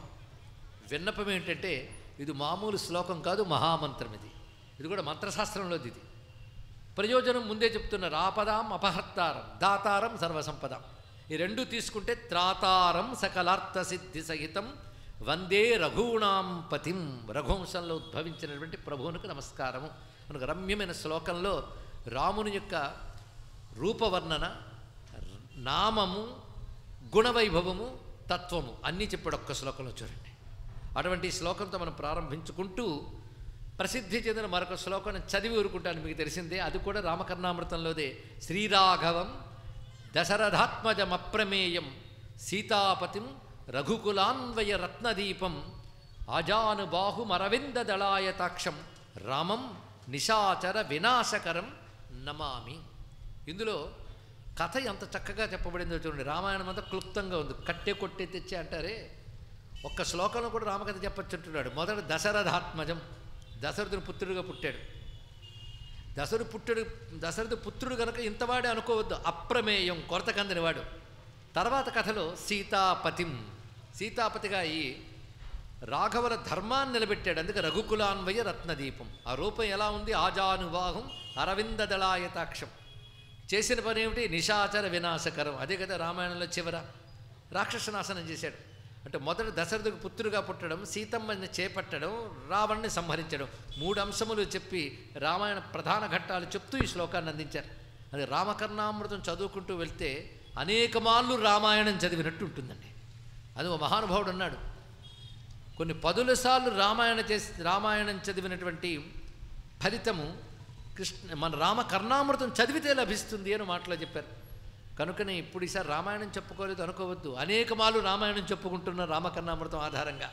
అలాంటి రామచంద్రమూర్తి యొక్క రూపవైభవ గుణవైభవాన్ని స్మరించుకుంటూ చెప్తున్న శ్లోకాల్లో రమ్యమైన కొన్ని భావాలు చూద్దాం. భక్తి ఎలా ఉంటుంది, ఈ రాముడిని మనం ఉపాసించాలి. భగవద్ ఉపాసనలో భగవద్భక్తి సర్వస్వభావనతో ఉండాలి. సర్వస్వం, స్వం అనే మాటకి సర్వ అనేది ఉంది. సర్వ స్వం, స్వం అంటే తనది, సొంతం అనే మాట ఉంటుంటాం కదా, అదే స్వం అంటే. స్వం అంటే స్వంతం, మా సొంతం. భగవంతుడు నావాడు అనగానే నేను భగవంతుడి వాడిని, రెండు అయ్యాయి. మళ్ళీ రామదాసు గారిలాగా రాముని వారము మాకేమీ విచారం అన్నాడు కదా. కానీ మనం ఎవరి వారం? రాముడి వారం. రాముడు ఎవరు? నావాడు. భగవంతుడు నావాడు అనుకోవడంలో ఆత్మీయ భావం ఉందండి. అయితే నీకు ఎలాంటి వాడు అంటే మా అమ్మ, మా నాన్న, మా గురువు గారు, మా రక్షకుడు అని చాలా చెప్తాం. రాముడు ఎవరు? నాకు రాముడే అమ్మ, రాముడే నాన్న, రాముడే గురువు, రాముడే సర్వస్వం అనే భావన ఉన్నది. ఇది సర్వస్వ భావన. ఈ సర్వస్వ భావన కలిగినదే భక్తి. భక్తి సర్వస్వ భావనతో ఉంటుంది. అంతేగాని మా పిల్లలు బాగుండాలని రాముడి దండం పెట్టానంటే నీకు పిల్లలు రాముడు కాదు, అంతే కదా. ఇంకొకరి కోసం భగవంతుడు ప్రార్థించారంటే ఇంకొకరు నీవాడు అయ్యాడు. కానీ ఇవేవీ కాకుండా రాముడే నావాడు అనుకోవడం అనే మాట అంత తేలిక అండి. మనం అంటూ ఉంటాం త్వమేవ మాతాచ పితా త్వమేవ, ఎందుకంటే పుస్తకంలో ప్రింటింగ్లో చదివేం కనుక. కానీ భగవంతుడు నువ్వే తల్లి నువ్వే తండ్రి అనుకోగలమా? అనుకున్నవారు లేరా అంటే ఉన్నారు. ఒక త్యాగరాజ స్వామి వారు ఉన్నారు. ఆయన ఎప్పుడు రామకీర్తన పాడుతున్నారు. ఇంటికి వచ్చిన సంపదను కూడా అక్కర్లేదన్నారు. ఎందుకంటే నా కీర్తనకి సంపద వచ్చేస్తే అక్కడికి చెల్లు కొడతాడేమో రాముడు. అందుకే నాకు రాముడే కావాలి కానీ ధనాలు అక్కర్లేదని నిధిచాల సుఖమా రాముని సన్నిధి సేవ సుఖమా నిజముగ పలుకు మనసా అన్నాడు. అలా అన్నవాడికి ఏం మిగిలిందయ్యా అంటే ఇల్లు వేర్పాటైంది. ఆయన వంతుకి ఆస్తి ఏదంటే రామ పంచాయతనం మాత్రం. ఒకసారి కొందరు వెళ్ళి అన్నట్ట, నీకు ఇంత సంగీత విద్య ఉంది, రాజులు ఇంటికి సంపద పంపుతుంటే వద్దంటున్నావు, మన కుటుంబాన్ని పోషించవద్దా అంటే మాధుకర వృత్తితో వచ్చిన దాంతో కుటుంబాన్ని శిష్యుల్ని పోషిస్తున్నాను, మరి నువ్వు పిల్ల పెళ్లి చేయాలి, ఇవన్నీ ఉన్నాయి కదా, నీకు ఎవరున్నారయ్యా అన్నాడు. ఎవరున్నారు అనగానే త్యాగరాజుకి ఏం సమాధానం దొరుకుతుందండి? రాముడున్నాడు అని వెంటనే అనిపించి తాదాప్త్యం చెందిపోయి నాకెవరూ లేకపోవడం ఏంటయ్యా, నాకున్నంత బలగం మీకు లేదన్నాడు ఆయన. ఎందుకంటే నేను 2 మాటలు అంటాను, ఆ 2 మాటలు అనగానే నా వెంట చాలామంది వచ్చేస్తారు. ఆ 2 మాటలు ఏమిటంటే సీతమ్మ మాయమ్మ, శ్రీరాముడు మా తండ్రి, అంతే. ఆ 2 అనగానే నా వెనకాల ఎంత బలగం ఉంటుందో తెలుసా? వాతాత్మజ సౌమిత్రి వైనతేజ రిపుమర్దన ధాత భరతాది సోదరులు నాకు మనసా, వీళ్ళందరూ నాకు సోదరులు, అంతే కదా. పరమేశ వశిష్ఠ పరాశర నారద సౌనక సుఖ ముని గుహ లంబోదర సనకాదులు ధరణిజ భాగవతాగ్రేసరులెవరో వారెల్లరు వర త్యాగరాజునకు పరమబాంధవులు మనసా అన్నాడు. ఒక్క కీర్తన చూస్తే ఒక్క సీతమ్మను మా అమ్మ, శ్రీరాముడు మా తండ్రి అనుకుంటే మన వెంట ఎంతమంది ఉన్నారండి. హనుమంతుడు మనవాడైపోతాడు, లక్ష్మణుడు మనవాడైపోతాడు. ఎందుకంటే రాముడిని విడిచిపెట్టి ఉండలేని వారందరూ కూడా రాముడితోనే ఉంటారు కనుక రాముడు ఎవరి దగ్గర ఉంటాడో వాడితో వీళ్ళందరూ ఉంటారు. ఎంత గొప్ప బలగం అది. ఒక ఆయన దగ్గరికి వెళ్ళి పాపం ఎప్పుడు దేవుడు దేవుడు అంటాడండి, పాపం ఉన్నట్ట.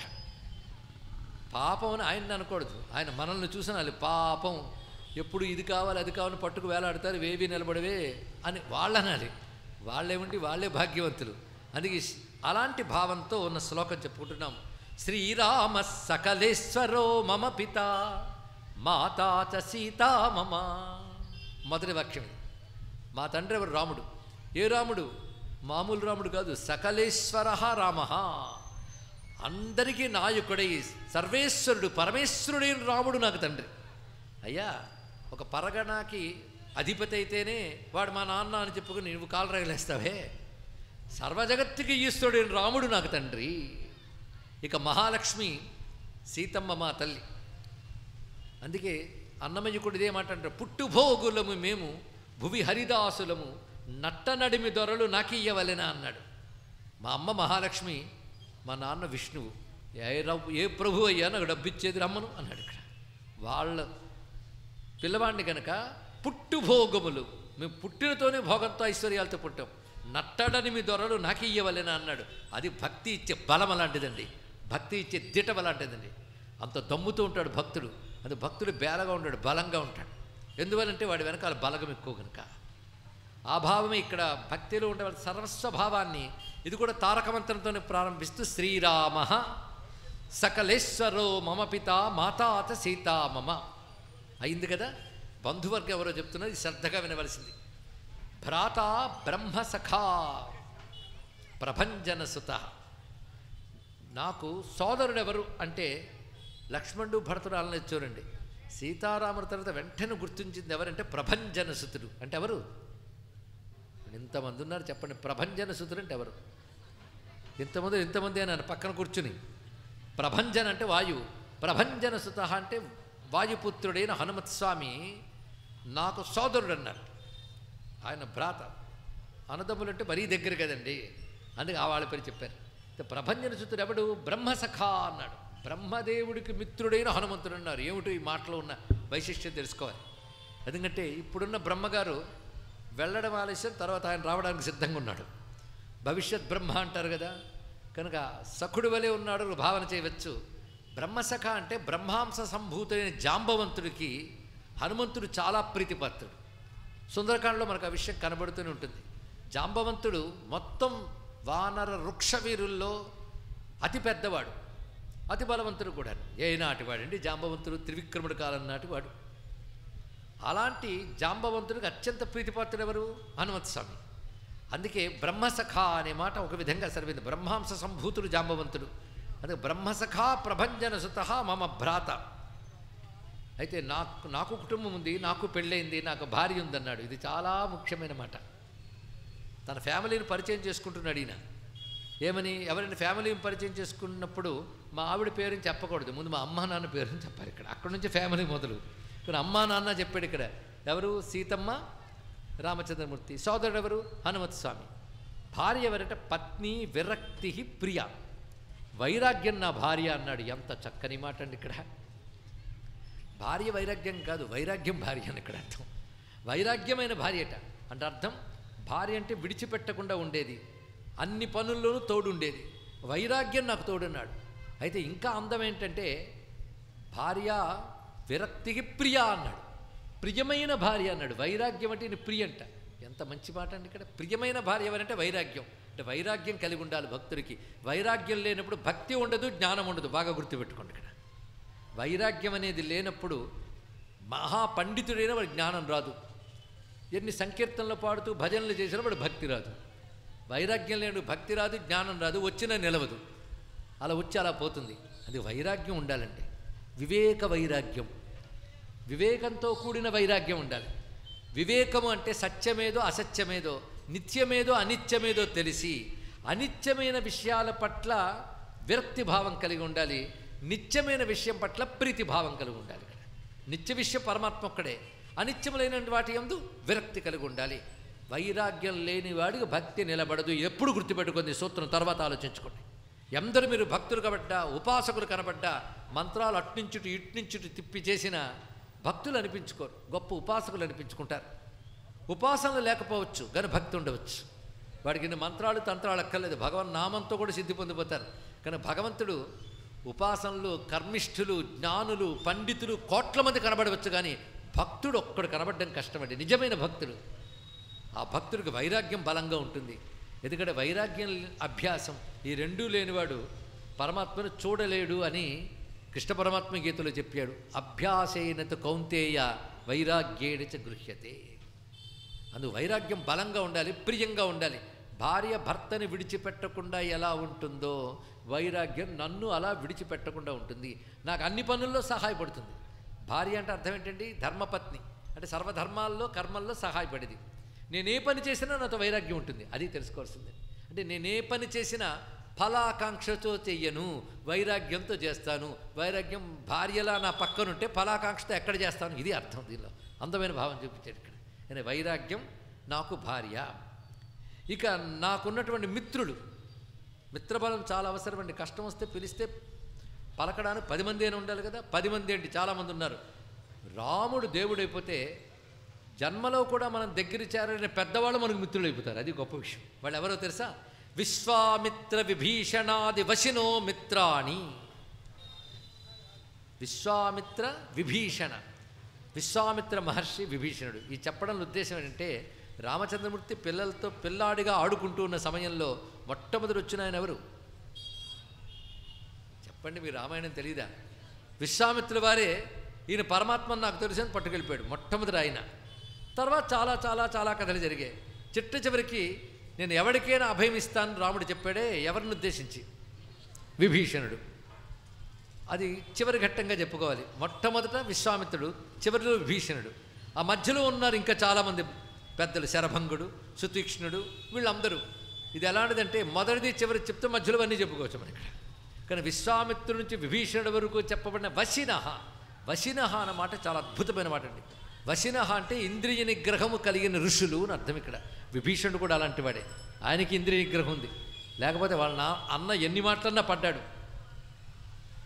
అంతే కదా. వాళ్ళ అన్నతో కలిసిపోతే ఇతనికి భోగాలి, కానీ కలియలేదు. వైరాగ్యం అనే భార్య తోడుంది. రాముడే తన సర్వస్వంగా ఉన్నాడు విభీషణుడు. మరి అతను చెప్పండి, ఇంద్రియ నిగ్రహం ఉన్న మునికాడు? అరే ఎక్కడో అడవిలో ప్రశాంతంగా కూర్చుంటేనే ముని అంటారే, చుట్టూ లంకలో అన్న మొదలుకొని అందరూ తనకి విరోధులు. పైగా వాళ్ళ వైభోగాలు కనబడుతున్నాయి. ఈ భోగాలకే అంటలేదు, వాళ్ళ వైపు ఆకర్షితుడు కాకుండా ప్రతికూల వాతావరణంలో తపస్సు చేసేవాడు గొప్ప ఋషి అండి, తెలుసుకోండి. కొందరు అంటూ ఉంటారు, అబ్బా ఇంట్లో శాంతి లేదండి, ఊళ్ళో ఉండలేకపోతున్నాయి, హిమాలయాలకు వెళ్తే బెటర్ అండి అని. అక్కడికి వెళ్తే అక్కడ అశాంతి అక్కడే ఉంటుంది. ఇవన్నీ సాకులండి. అరే నీకు ప్రతికూలంగా నీ ఇంట్లో ఇద్దరుంటేనే నువ్వు సాధన చేయలేవే. ఆ లంకలో అందరూ ప్రతికూలురే వాడికి. ఎవరికి? విభీషణుడికి. ఆయన రామరామ అంటే రావణుడు ఊరుకోడు, కుంభకర్ణుడు ఊరుకోడు, రాక్షసులు అసలు ఊరుకోరు. కనుక అందరి మధ్య ఉంటూ కూడా రాముణ్ణి వదలలేదంటే నిజమైన తపస్సు చేసిన వాడు ఎవరంటే విభీషణుడేనండి. ప్రతికూలాల మధ్య తపస్సు చేసిన వాడు గొప్పవాడు. వశినః అనే మాటలో ఎంత నిగ్రహ శక్తి లేకపోతే ఎలా ఉంటుంది? ఈ చెప్పడంలో మనకు ఒక బోధ చేస్తున్నారు శంకరుడు. ప్రతి శ్లోకం మనకి వైరాగ్యం ఉండాలి అని మొదలు చెప్పారు, ఇంద్రియ నిగ్రహం ఉండాలని రెండవది చెప్పారు ఇక్కడ. అంతేకాదు విశ్వామిత్ర విభీషణులు చెప్పినప్పుడు అర్థం ఏంటంటే అలాంటి మహాత్ముల చరిత్రలను చదువుకోవాలి, ఆ మహర్షులు నీకు ఆదర్శం కావాలని చెప్పడం కూడా కనబడుతుంది. విశ్వామిత్ర విభీషణాది వశినో మిత్రాని. ఏమయ్యా భార్య ఉందన్నావు, మిత్రులు అన్నారు, మరి పిల్లలు లేరా? నాకు కొడుకున్నాడు అన్నాడు. ఒక్కడే కొడుకుట, ఒక్కడు కొడుకు చాలండి. ఎందుకంటే దుర్యోధనుల్లా 100 మంది ఉంటే ఏం లాభం చెప్పండి ఇక్కడ అంటాడు కదా మహానుభావుడు దుర్జటి. కొడుకులు పుట్టరతంతు నేత్తుర వివేక భ్రాంతులై కొందరు. కొడుకులు కల్గరే కౌరవేంద్రునకు ఎంతమంది ఉన్నారు? 100 మంది. వ్యాసుడికి అందరూ, ఒక్కడే శుకుడు, శుకుడికి అందరూ లేరే. పిల్లలు లేని శుకుడు ముక్తి పొందాడా? 100 మంది పిల్లలను ధృతరాష్ట్రుడు ముక్తి పొందాడా? ఒక్కసారి మనం ప్రశ్న వేసుకుంటే ధృతరాష్ట్రుడు ముక్తి విషయం వేరు, శుకుడు జీవన్ముక్తుడే. కనుక పిల్లల వారు ముక్తి ఎవడు పొందుతాడండి? అని ఒక్క కొడుకుంటే చాలు. నాకున్నాడు. వైరాగ్యం భార్య అయినప్పుడు కొడుకు ఎవడవుతాడు? ఇలాంటివి పరిశీలించాలండి, రమ్యమైనవి. ఇలాంటి పండితులు ఉన్న చోట ఇలాంటివి చెప్పుకోవాలి. సాధకుడికి వచ్చే విషయం వైరాగ్యం భార్యగా ఉంటే కొడుకు ఎవడవుతారు? మా శంకరులే చెప్పాలి. బోధస్సుత బ్రహ్మజ్ఞానమే పుత్రుడు. జీవుడికి వైరాగ్యం ఉంటే కలిగేది బ్రహ్మజ్ఞానం, అది నాకుంది. అలాంటి బ్రహ్మజ్ఞానం ఉంది. అంటే ఈ భక్తుడు ఎలాంటి భక్తుడు? జ్ఞాన వైరాగ్యయుత భక్తి. జ్ఞానము వైరాగ్యం రెండుతో కూడిన భక్తి ఉండాలి ఇక్కడ. ఎందుకంటే ఎవరు మిత్రులైతే వచ్చి వెళ్ళిపోతారు, కానీ వదలకుండా ఉండేటటువంటిది భార్య పిల్లాడు వాళ్ళే కదా. కనుక భార్య వైరాగ్యం, పిల్లాడు జ్ఞానం, జ్ఞాన వైరాగ్యాలతో జీవుడు. వాడి లక్షణం ఏంటి? భక్తి. కనుక ఇది రచించినవాడు భక్తుడు. కనుక భక్తుడికి రెండు తోడున్నాయి. భార్యాస్థానంలో వైరాగ్యము, పుత్రస్థానంలో జ్ఞానము. కానీ జ్ఞాన వైరాగ్య భక్తికి బలం ఉంటుంది. వాడికి పరమాత్మ అంటే ఏమిటో తెలుసు. ఇప్పుడు రాముడుగా ఉపాసించిన ఆయన సర్వవ్యాపకుడు, సర్వాంతర్యామి, సచ్చిదానందఘనుడైన బ్రహ్మం అనే జ్ఞానం ఉంటుంది. ఆ జ్ఞానం ఉండాలి. అందుకని ఎప్పుడో రామాయణం త్రేతాయుగంలో జరిగింది, దశరథ పుత్రుడు కాదయ్యా, ఆ రాముడు సచ్చిదానంద రూపుడే సర్వవ్యాపకుడైనటువంటి పరమాత్మయే అనే ఎరుక, అది నాలో ఆత్మగా ఉన్నవాడు ఆయనే అనేటువంటి జ్ఞానం. అలాంటి జ్ఞానము వైరాగ్యముతో కూడిన భక్తి మనకు ఉండాలి. కనుక ఈ కుటుంబం ఎంత బాగుందో పరిశీలించండి. ఆ కుటుంబానికి పెద్దలెవరు? అమ్మా నాన్న. ఈ కుటుంబం బాగా తెలుసు, సీతారాములు. అదేవిధంగా సోదరుడెవరు? హనుమత్స్వామి. అందుకని ఇక్కడ మీరు భారత లక్ష్మణుని చెప్పలేదు ఈ శ్లోకాలు, అది గొప్పతనం. హనుమంతుని చెప్పారు. ఒక్క హనుమంతుడే గొప్ప సోదరుడు వంటివాడు. ఆయన ఉంటే పెద్దలను ఉంటే ఎంత బాగుంటుందండి. అన్నగారి దగ్గరున్న నాన్న తర్వాత నాన్నంతటి వాడు అన్న. అన్నగారి దగ్గరుంటే చాలా హాయిగా గడిచిపోతుంది. అన్నగారు ఎవరు? హనుమత్స్వామి రామభక్తులకి అన్న. అందుకేనేమో హనుమన్న అంటాం మనం ఇక్కడ, చక్కగా పిలిచాం. హనుమన్నే అన్న. వైరాగ్యం నా భార్య. విశ్వామిత్రుడు, విభీషణుడు మొదలైన వారందరూ నాకు మిత్రులు. బోధ సుత, జ్ఞానము నాకు పుత్రుడు. ఇక ఆనందం ఎక్కడుంది అంటే ఆనందం భక్తిలో ఉందయ్యా అన్నాడు. భక్తి అంటే భగవత్స్మరణ, భగవదాశ్రయం, భగవత్ ప్రేమ. భగవత్ ప్రేమయే భక్తి. ఆ భగవత్ ప్రేమ నాకు ఎప్పుడు ఆనందాన్ని ఇస్తూ ఉంటుంది. కానీ భక్తి శ్రీహరి సంగత రతి సుఖం వైకుంఠం అస్మత్పదం. ఆనందం అనుభవించడమే వైకుంఠం అంటే, మరొకటి కాదు. అందుకే అలాంటి జ్ఞానం, అలాంటి భక్తి ఉంటే నువ్వు ఎక్కడుంటే అదే వైకుంఠం, అది తెలుసుకోమన్నాడు ఇక్కడ. అన్నమయ్య అంటాడు, అచ్చమైన జ్ఞానికి అంతా వైకుంఠమే అన్నాడు అన్నమాచార్య వారు. ఎంత గొప్పగా చెప్పారు. ఇలాంటి భావంతో ఉంటే నేను ఎక్కడుంటే అదే కైలాసం అన్నారు శంకర భగవత్పాదుల వారు. అవునా లేదా? ఆత్మాత్వం గిరిజామతి సహచరా ప్రాణ అయినప్పుడు స్థితి ఎక్కడ ఉంటుంది? అక్కడే. కనుక వైకుంఠంకి ఎక్కడికో వెళ్ళక్కర్లేదు. ఇలా ఉంటే ఇక్కడే నీకు వైకుంఠం ఉంటుంది. ఆనందం అనుభవించడమే వైకుంఠలోక వాసం. ఇలాగా నిరంతరం సీతారాములను తల్లిదండ్రులుగా భావిస్తూ, హనుమంతుడిని అన్నగా భావిస్తూ, వైరాగ్యాన్ని భార్యగా, జ్ఞానాన్ని కొడుకుగా, విశ్వామిత్రాదుల్ని మిత్రులుగా భావిస్తున్న రామ భక్తి అనేది ఉంటే నిరంతరం రామునితోనే సాంగత్యం. అప్పుడు హృదయంలోనే వైకుంఠం. కనుక నిత్య వైకుంఠవాసిని నేను అన్నారు. అందుకే నిజమైన భక్తుడు పైలోకాలకు వెళ్ళాలని కూడా అనుకోడండి.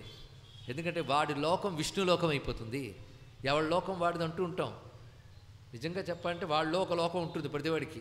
ఈ లోకమే రామనారాయణుడు. అటువంటిప్పుడు ఈయన బ్రతుకేమైంది? వైకుంఠవాసమైంది. అది విష్ణురాముడే నాకు సర్వస్వమని అత్యద్భుతమైన శ్లోకం కనుక మరొక్కసారి చదువుకుందాం, విని ఆనందిద్దాం.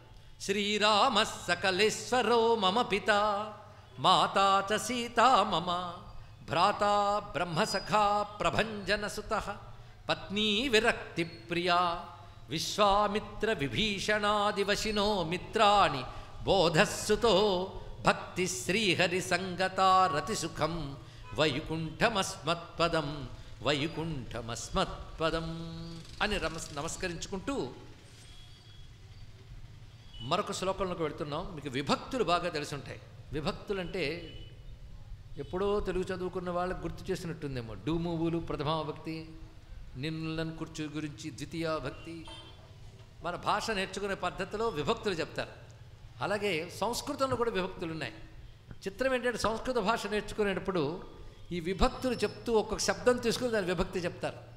అలా అనేక శబ్దములకు విభక్తులు ఉన్నాయి. అకారాంతం, ఆకారాంతం, ఇకారాంతం, ఈకారాంతం, ఉకారాంతం, ఊకారాంతం, ఏకారాంతం శబ్దములు ఉన్నాయి. అకారంతో పూర్తయ్యే శబ్దములు, ఆకారంతో పూర్తయ్యే శబ్దములు, వాటికి విభక్తులు చెప్తారు. ఈ విభక్తులు చదువుకునేటువంటి సంస్కృత పాఠాల్లో మొదటి శబ్దం ఏంటో తెలుసా? రామశబ్దమే మొదటి శబ్దం. తెలుసుకోండి ఇక్కడ. అందుకే మనం ప్రారంభించేదే రామతోనే. అది శ్రీరామ చుట్టేరా అని అడుగుతుంటారు. కానీ రామశబ్దమే మన మొదటి శబ్దం. అలాంటి రామశబ్దాన్ని మనం తీసుకున్నాము. దానితోనే ఈ గ్రంథమంతా నడుస్తున్నది. అది మొదటిది. అది ప్రథమా విభక్తి అంటారు. నేను విభక్తులు చెప్తున్నాను కనుక ఇప్పుడు వ్యాకరణం పాఠం ప్రారంభించాను అనుకోవచ్చు. అసలు విభక్తుల విభాగమే చాలా గొప్ప భాగండి. అసలు విభక్తి అంటేనే విభాగం అని అర్థం. మన బతుకులో ఉన్న విభాగాలే విభక్తులు. నేను వ్యాకరణం నుంచి జీవితంలోకి తెస్తున్నాను. మీరు ఏ విషయం మాట్లాడినా 8 రకాలుగానే మాట్లాడతారు. వాడు వచ్చాడండి అంటారు, లేదా వాడి గురించి మాట్లాడుతున్నా ఉంటాం, వాడితో మాట్లాడుతున్నాం, వాడి కోసం మాట్లాడుతున్నాం, వాడి వల్ల మాట్లాడుతున్నాం, ఇది వాడికి సంబంధించింది, ఇదిగో వాళ్ళలోనే ఉంది అది. ఇవేగా మాటలు. ఇంకేమైనా రిలేషన్స్ అంటే 8 అనండి, అంతకుమించి రిలేషన్స్లో మీరు ఆలోచించండి. వాడిని పిలుస్తాం, అది సంబోధన. మొత్తం 8 అయ్యాయి. ప్రథమా విభక్తి, సప్తమి విభక్తి 7 అయితే సంబోధన ప్రథమా విభక్తి, పిలుస్తాం. మీరు మొత్తం హ్యూమన్ రిలేషన్స్ ఏ రిలేషన్ అయినా 8 ఉంటుంది, పరిశీలించండి. విభక్తులతో కవిత్వం రచించారు, మీరు చాలా వినుంటారు, కానీ ఎందుకు రచించారో ఇప్పుడు చెప్పుకుంటున్నాం. ఇది గమనించవలసిన అంశం ఇక్కడ. మొత్తం విభక్తులతో, ఇలాంటి విభక్తులతో కవిత్వం రాముడి మీద ఉంది, కృష్ణుడి మీద ఉంది, శివుడి మీద కూడా కనిపిస్తుంది. రాముడి మీద 2-3 శ్లోకాలు ఇందులో కనబడతాయి. ఇప్పుడు ఒకటి చెప్పుకోబోతున్నాం, రెండవది కూడా ప్రసిద్ధి చెందింది. రామో రాజమణి సదా విజయతే, రామం రమేశం భజే, రామే నాభిగత నిశాచరచము, రామాయ తస్మై నమః. విభక్తులు తెలిసిన వాళ్ళకి ఇలాంటి శ్లోకాలు చాలా మజాగా ఉంటాయండి, చాలా బాగుంటాయి. అంటే ప్రథమాభక్తితోనూ ద్వితీయాభక్తితోనూ రామశబ్దం మొత్తం ఒక్క శ్లోకంలో పెట్టారు రామశబ్దాన్ని. అందులో చెప్పడం ఏంటంటే, నాకు విభక్తులు ప్రపంచంతో పెట్టుకున్నాను ఎంతకాలం విభాగాలు. వాడితో, వాడి కోసం, వాడి వల్ల అంటే ఒక్కొక్క వస్తువు, ఒక్కొక్క విషయం, ఒక్కొక్క మనుషులు, వీటితోనే మొత్తం సంబంధాలు ఉన్నాయి. కానీ నాకు అన్ని సంబంధాలు రాముడితోనే అని చెప్పడమే ఈ సార్వ విభక్తిక రచనలో ఉన్న అందం. అంటే విభక్తులతో శ్లోకాల్లో భావం ఏంటంటే, నాకు అన్ని సంబంధాలు రాముడే, ఇంకేమీ కావు అని అర్థం. మరొంటప్పుడు ప్రపంచంలో తిరుగుతున్నావు కదా, తిరగాలని తిరుగుతున్నాను, ఉన్నానని తిరుగుతున్నాను, కానీ సంబంధం మాత్రం పరమాత్మీయందే. ఇది ఎలా సాధ్యమవుతుందండి? ప్రపంచంలో తిరిగినప్పుడు ప్రపంచం అంటదా అంటే అంటకుండా తిరగచ్చండి, అది కూడా ఉన్నది.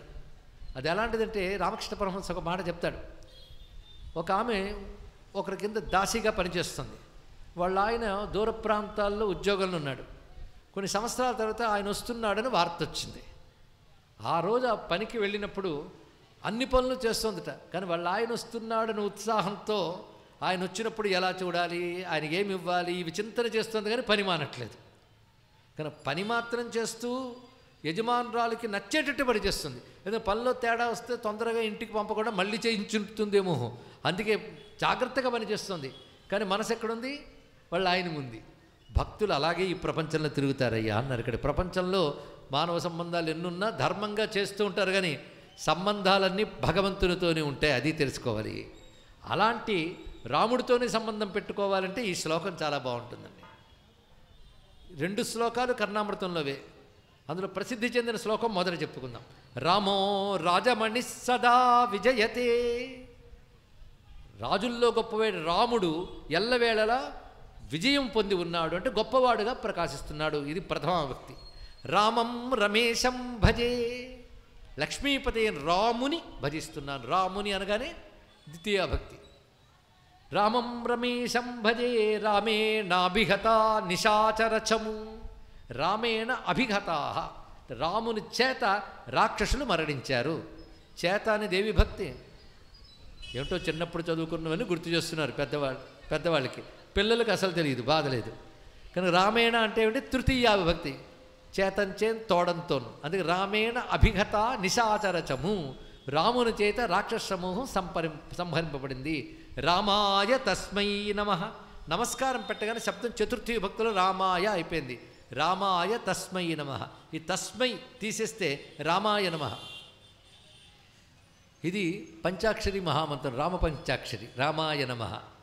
దీనికి బీజాక్షరాలు కలిపితే, ప్రణవం కలిపితే షడక్షరి అయింది. ఇది తారక మంత్రం. తస్మై అనే మాట చాలా అందమైన మాట అండి. ఆ రామునికి నమస్కారం అని అర్థం. తస్మై అంటే తత్ అని ఒక పదం ఉంది సంస్కృతం. తత్ అంటే అది, దాని పుంలింగం సహ, స్త్రీలింగం స. తత్ అంటే అది, పుంలింగంలో అతడు, స్త్రీలింగంలో ఆమె కదా. సంస్కృతంలో సహస. తత్. తత్ అనేది పరమాత్మని తెలియజేసే శబ్దం, ఇది తెలుసుకోండి. అందుకే తత్సవితుర్వరేణ్యం అంటున్న గాయత్రిలో. చితి తత్పద లక్ష్యార్థ, చితిస్తత్పద లక్ష్యార్థ చిదేకర స్వరూపిణి. తత్ అనేది పరమాత్మని తెలియజేస్తుంది. పరమాత్మని తెలియజే తచ్చబ్దానికి చతుర్థి విభక్తి తస్మై. కనుక రామాయ తస్మై నమః అన్నప్పుడు పరబ్రహ్మస్వరూపుడైన రాముడికి నమస్కారం అంటామండి. ఇప్పుడు ఎన్నో విభక్తి దగ్గర ఉన్నాం? 4వ భక్తి. రామాన్నాస్తి పరాత్పరం పరతరం. రాముడి కంటే గొప్ప వస్తువు మరొకటి లేదు నాకు అంటున్నాడు ఇక్కడ. భక్తుడు అలాగే ఉండాలి. రాముడి కంటే గొప్పది లేదు, అది గొప్ప భావన. రాముడి కంటే గొప్పది లేవు. కంటే అనేది ఏ విభక్తి? వలనన్ కంటే పట్టి నుండి అని చెప్తారు కదా. కంటే రామాత్ అనత్. రామాన్నాస్తి పరాత్పరం పరతరం రామస్య దాసోస్మ్యహం. రాముని యొక్క బంటుని నేను అన్నాడు ఇక్కడ. రాముని యొక్క బంటుడు. ఏ విభక్తి అండి ఇది? యొక్క అంటే షష్ఠీ విభక్తి. నాకు ఒకటే, మనం తెలుగునాట నడిబొడ్డులో కూర్చున్నాం, విభక్తుల గురించి చెప్పేది 3 4 ఎంత బాధాకరమైన విషయం అండి భాష విషయంలో. సరే, రామస్య దాసోస్మ్యహం, రాముని యొక్క దాసుడును, షష్ఠీ విభక్తి. దాని తర్వాత రామే చిత్తలయ సదా భవతు మే. రాముని యందు నా చిత్తము ఎల్లవేళలా లీనమొగ్గుగాక. లీనమొగ్గాక ఎంత గొప్ప మాట అండి. ఆఖరి మాట ఇదే, రాముల్లో లీనమైపోవాలి. బ్రతుకు చివర భగవంతుల్లో లీనమవ్వాలి. ఇది ఎలాంటిదంటే, నది వెళ్ళి సముద్రంలో లయమైనట్టు నేను పరమాత్మతో ఐక్యం కావాలి, పరమాత్మలో లయం కావాలి. ఎవరి యందు? పరమాత్మ యందు ఐక్యం కావాలి. అందున్న సప్తమీ విభక్తి. రామే చిత్తలయ సదా భవతు. రాముని యందు నా చిత్తము ఎల్లవేళ లయముగ్గాక. మరి సంబోధన ప్రథమ, భో రామ మాం ఉద్ధర. ఓ రామా నన్ను ఉద్ధరించు. ఒక్క శ్లోకంలో మొత్తం 8 విభక్తులు పెట్టి హాయిగా రాముడి దగ్గర పాడుకొనైనా నీ బ్రతుకంతా రామమయమైపోతుందని ఇచ్చిన ఈ రామకన్నామృత కర్తక నమస్కారం. ఈ శ్లోకములే మనకు పారాయణ గ్రంథాల్లో చేర్చారండి. రామరక్షా స్తోత్రం నిజానికి చాలా చిన్నది. శిరోమే రాఘవ పాతు, అక్కడి నుంచి పాతు రామోఖిలం వపుహు, అంతటితో అయిపోయింది రామరక్షా స్తోత్రం. దాంతో ఫలశ్రుతి కొద్దిగా ఉంటుంది. ఆ తర్వాత ఎన్నో శ్లోకాలు ఉంటాయి. ఆ శ్లోకాలన్నీ ఇలాంటి గ్రంథాల్లోంచి తెచ్చినవే. అందులో ఆ శ్లోకాల పరంపరలోనే ఇందాక చదివిన శ్లోకం రామకర్ణామృత పారాయణ కర్తలకు తెలుస్తుంది. ఈ శ్లోకం అక్కడి నుంచి తీసుకున్నారు. ఎంత అందంగా ఉంది. ఏదో విభక్తులతో రాశారనుకున్నాం కానీ ఎంతుందా అనిపించేట అంత ఉందా లేదా చెప్పండి. ఇక్కడ మొత్తం 8 మార్లు రామశబ్దం వచ్చింది. రాముడితో, రాముని గురించి, రాముని కై, రాముని యొక్క, రాముని వలన, రాముని యందు, ఓ రామ. మొత్తం రాముడైన అనుబంధాలన్నీ. ఇలా అనుకుంటే రాముల్లో చిత్తం లయం కాదు. అందుకే సప్తమి విభక్తి చివరికి పెట్టడం, లయమవ్వడమే చివరి గనక సరిగ్గా సరిపోయిందండి. ఇక్కడ లయమైతే చివరే, లయమైతే మళ్ళీ వెనక్కి వస్తారా? రారు కదా. పెరుగు తోడుపెట్టిన తర్వాత మళ్ళీ పాలవుతుందా? లేదు కదా. అలాగే నది సముద్రంలో కలిసిన తర్వాత మళ్ళీ వెనక్కి వస్తుందా? అదేవిధంగా రామే చిత్తలయ సదా భవతుమే భో రామ మాం ఉద్ధర. ఇది విభక్తుల శ్లోకాల్లో అత్యద్భుతమైన శ్లోకంగా ప్రసిద్ధి చెంది ఉన్నప్పటికీ కూడా పరమార్థం ఇవాళ మనం తెలుసుకున్నది దీనిలో. అలాంటిదే మరొకటి శ్లోకం. రామ సీతా సమేతో నివసతు హృదయే సానుజం రామమీలే రామేణ క్షీణ పాప త్రివిధమపి కృతం కర్మ రామాయ దద్యాం రామాదన్యం న జానే నహి కిమపి మహారామ నామ్నః సమానం రామే పశ్యామి విశ్వం భువనమనుదినం పాహి మాం రామచంద్ర.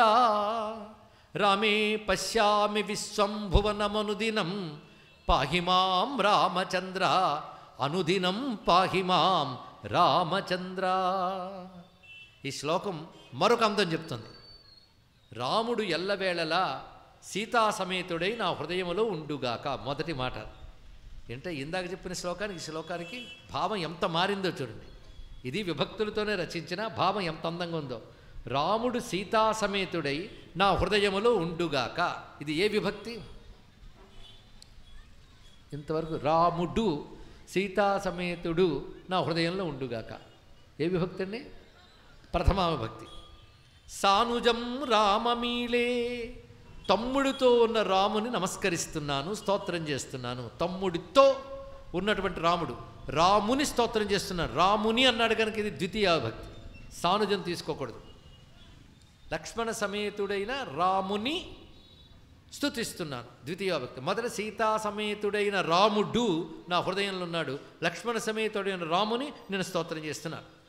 రామేణ క్షీణ పాపాః రాముని చేత నా పాపములన్నీ క్షయమయ్యాయి. పాపములు క్షయమైపోయాయి. రామ అంటేనే పాపములు క్షయమయ్యాయి. కనుక రామనామం చేసేవాడు నేను పాపాత్ముడిని డౌట్ పెట్టుకోకూడదు. నీ మీద నీకు డౌట్ ఉండొచ్చు కానీ రామనామం మీద ఉండకూడదండి. అది తెలుసుకోండి. ఇక్కడ నువ్వు పాపాలు పోగొట్టుకోలేవేమో, కానీ రామనామం పాపాలను పోగొడుతుంది కనుక నామం మీద నమ్మకం పెట్టుకో. డౌట్ ఎందుకు? అందుకే నేను పాపరహితుణ్ణి అని గట్టిగా చెప్పు.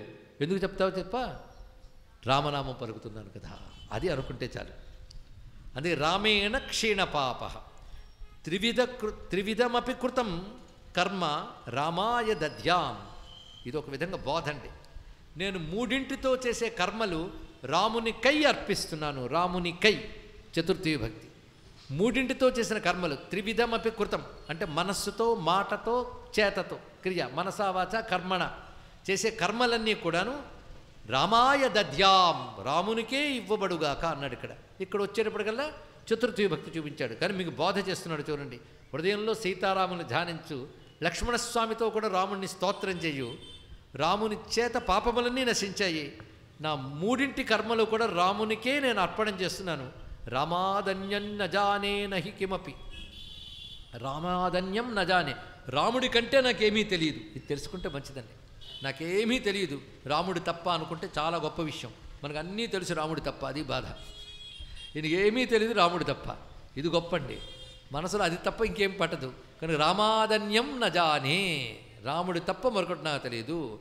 నహి కిమపి మహారామనామన సమానం, రాముని యొక్క నామముతో ఏదీ సమానము కాదు. మొదటిది రాముని కంటే నాకేమీ తెలియదు అన్నది పంచమీ విభక్తి. రాముని యొక్క నామముతో ఏదీ సమానము కాదు షష్ఠీ విభక్తి. రామే పశ్యామి విశ్వం భువనం, రాముని యందే సమస్త విశ్వాన్ని చూస్తున్నాను. ఇది కావలసిన అంశం అండి. ఇక్కడ ప్రపంచం రోజు చూస్తున్నామా లేదా మనందరం? భక్తుడికి ప్రపంచం అదే. కానీ భక్తుడికో ప్రపంచం, మనకో ప్రపంచం లేదు. అవునా లేదా? రామకృష్ణ పరమహంసకి, రమణ మహర్షికో ప్రపంచం, మనకో ప్రపంచం ఇచ్చారని భగవంతుడు. వాళ్ళు ఇక్కడే ఉన్నారు, మనమే ఇక్కడే ఉన్నాం. తేడా ఎక్కడుంది అంటే ప్రపంచాన్ని వాళ్ళు పరమాత్మలో చూశారు, ప్రపంచంలో పరమాత్మను చూశారు వారు. మనము పరమాత్మను తప్ప ప్రపంచాన్ని చూస్తాం, అంతే తేడా. అన్నిటి యందు పరమాత్మను చూశారు వారు, అన్నిటి పరమాత్మ ఎందు చూశారు. అది ఎక్కడున్నాడురా నీ విష్ణువు, ఎక్కడ చూసావురా నీ విష్ణువుని అని హిరణ్యకశిపుడు అడిగితే, కలడంబోది కలండుగాలి కలడాకాశంబునన్ కుంభినిన్ కలడగ్నిన్ దిశలన్ పవళ్ళ నిశలన్ ఖజ్జోత చంద్రాత్మలన్ కలడోంకారమునన్ త్రిమూర్తుల త్రిలింగ వ్యక్తులందంతటా నన్నాడే లేదా? సిద్ధి ఎప్పుడు వస్తుందో తెలుసా? కనిపించే ప్రతిదీ పరమాత్మ ఎందే ఉన్నది, కనిపించే ప్రతిదాని యందు పరమాత్మే ఉన్నాడన్న ఎరుక కలిగినప్పుడే సిద్ధి వస్తుంది. అందుకే విశ్వరూప సందర్శన యోగం గొప్పదయ్యింది ఇక్కడ.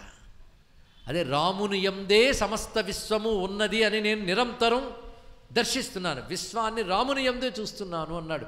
ఎంత గొప్ప మాట అండి. ఇక్కడ రాముని యందే అంటే ఏ విభక్తి? సప్తమి విభక్తి. కనుక ఇక్కడికి వచ్చేటప్పుడు రాముని యందే విశ్వం చూస్తున్నాను అన్నప్పుడు ఇందాక చెప్పిన సప్తమి విభక్తులకి ఇప్పుడు విభక్తులకి అది చెప్పిన ఇది చెప్పాలనిపించేటంత గొప్ప విషయం చెప్పాడా లేదా? హృదయంలో సీతా సమేత రాముణ్ణి ధ్యానిస్తూ, లక్ష్మణ సమేతుని రాముని స్తుతిస్తూ, రాముని వలన పాపములు పోగొట్టుకుని చేసే ప్రతి కర్మ రామునికై అర్పణ చేస్తూ, రాముని కంటే నాకేదీ తెలియదనే భావనతో, రామనామాన్ని మించినదే లేదు అనేటటువంటి భక్తితో రాముని యందే విశ్వాన్ని చూస్తూ ఉన్న నన్ను పాహిమాం రామచంద్ర, హే రామచంద్ర నన్ను పాహి, రక్షించు. ఈ శ్లోకం ఎంత రమ్యమైనది. రామభక్తుడికి రసానుభూతినిచ్చేటువంటి ఈ శ్లోకం మరొక్కసారి అనుకుని, రామ సీతా సమేతో నివసత హృదయే సానుజం రామమీళే రామేణ క్షీణ పాప త్రివిధమపి కృతం కర్మ రామాయ దద్యాం రామాదన్యం న జానే నహి కిమపి మహారామ నామ్న సమానం రామే పశ్యామి విశ్వం భువనమనుదినం పాహి మాం రామచంద్ర. ఈ కవి ఎంత చమత్కారం అంటే అనుదినం అనే మాట మధ్యలో పెట్టాడండి. అనుదినం అంటే ప్రతిరోజు రాముడి యందే విశ్వాన్ని చూస్తాను ఒకటి. అనుదినం పాహిమాం రామచంద్ర అంటే ప్రతినిత్యము నన్ను రక్షించు రామా అని. అనుదినం అటు వస్తుంది ఇటు వస్తుంది. అలా అనుదినము రాముని నన్ను రక్షించమని ప్రార్థిస్తూ రామచంద్రమూర్తిని భావన చేస్తూ రామ వైభవాన్ని ఎలా భావన చేస్తున్నట్టే రామ కీర్తిని వర్ణిస్తున్నాడు. కీర్తి అంటే మనకు తెలుసు కదా, ఒకడు చేసిన మంచి పని వల్ల వచ్చే మంచి పేరుకు కీర్తి అంటారు. మంచి పని వల్ల వచ్చే మంచి పేరుని కీర్తి అంటారు. మరి కీర్తన అని కూడా వింటూ ఉంటాం. ఏదో పాట రాసేసేది కీర్తన అనకూడదండి. అది భగవంతుని కీర్తించేది అయితేనే కీర్తన అవుతుంది. కీర్తించుటంటే పొగడుట అని అర్థం. పొగడాలి. కీర్తి అంటే పొగడదగిన లక్షణములు ఉన్నదాన్ని కీర్తి అంటారు. పొగడదగినటువంటిది. వాడి గురించి అందరూ పొగుడుతున్నారంటే కీర్తి ఉన్నట్టు లెక్క. రాముడి కీర్తి ఎంత ఉందండి, ఒక్కసారి ఆలోచించండి. పోనీ నేను చెప్పింది వినడం కాదు, మీరు ఆలోచించండి. రాముడి కీర్తి ఎంత ఉంది, ఏ కాలంలో ఉంది? ఒకడు పాపులారిటీ దశాబ్దాలు కూడా డౌటే. ఆ రోజుల్లో అనుకునేవారండి అంటాడు గుర్తొస్తే, ఇప్పుడు అనుకోవట్లేదని దానిలోనే తెలుస్తుంది. ఆ రోజుల్లో అనగానే ఇప్పుడు లేదనే తెలుస్తుంది. ఎవడి కీర్తి ఎంత నిలబెడుతుందండి?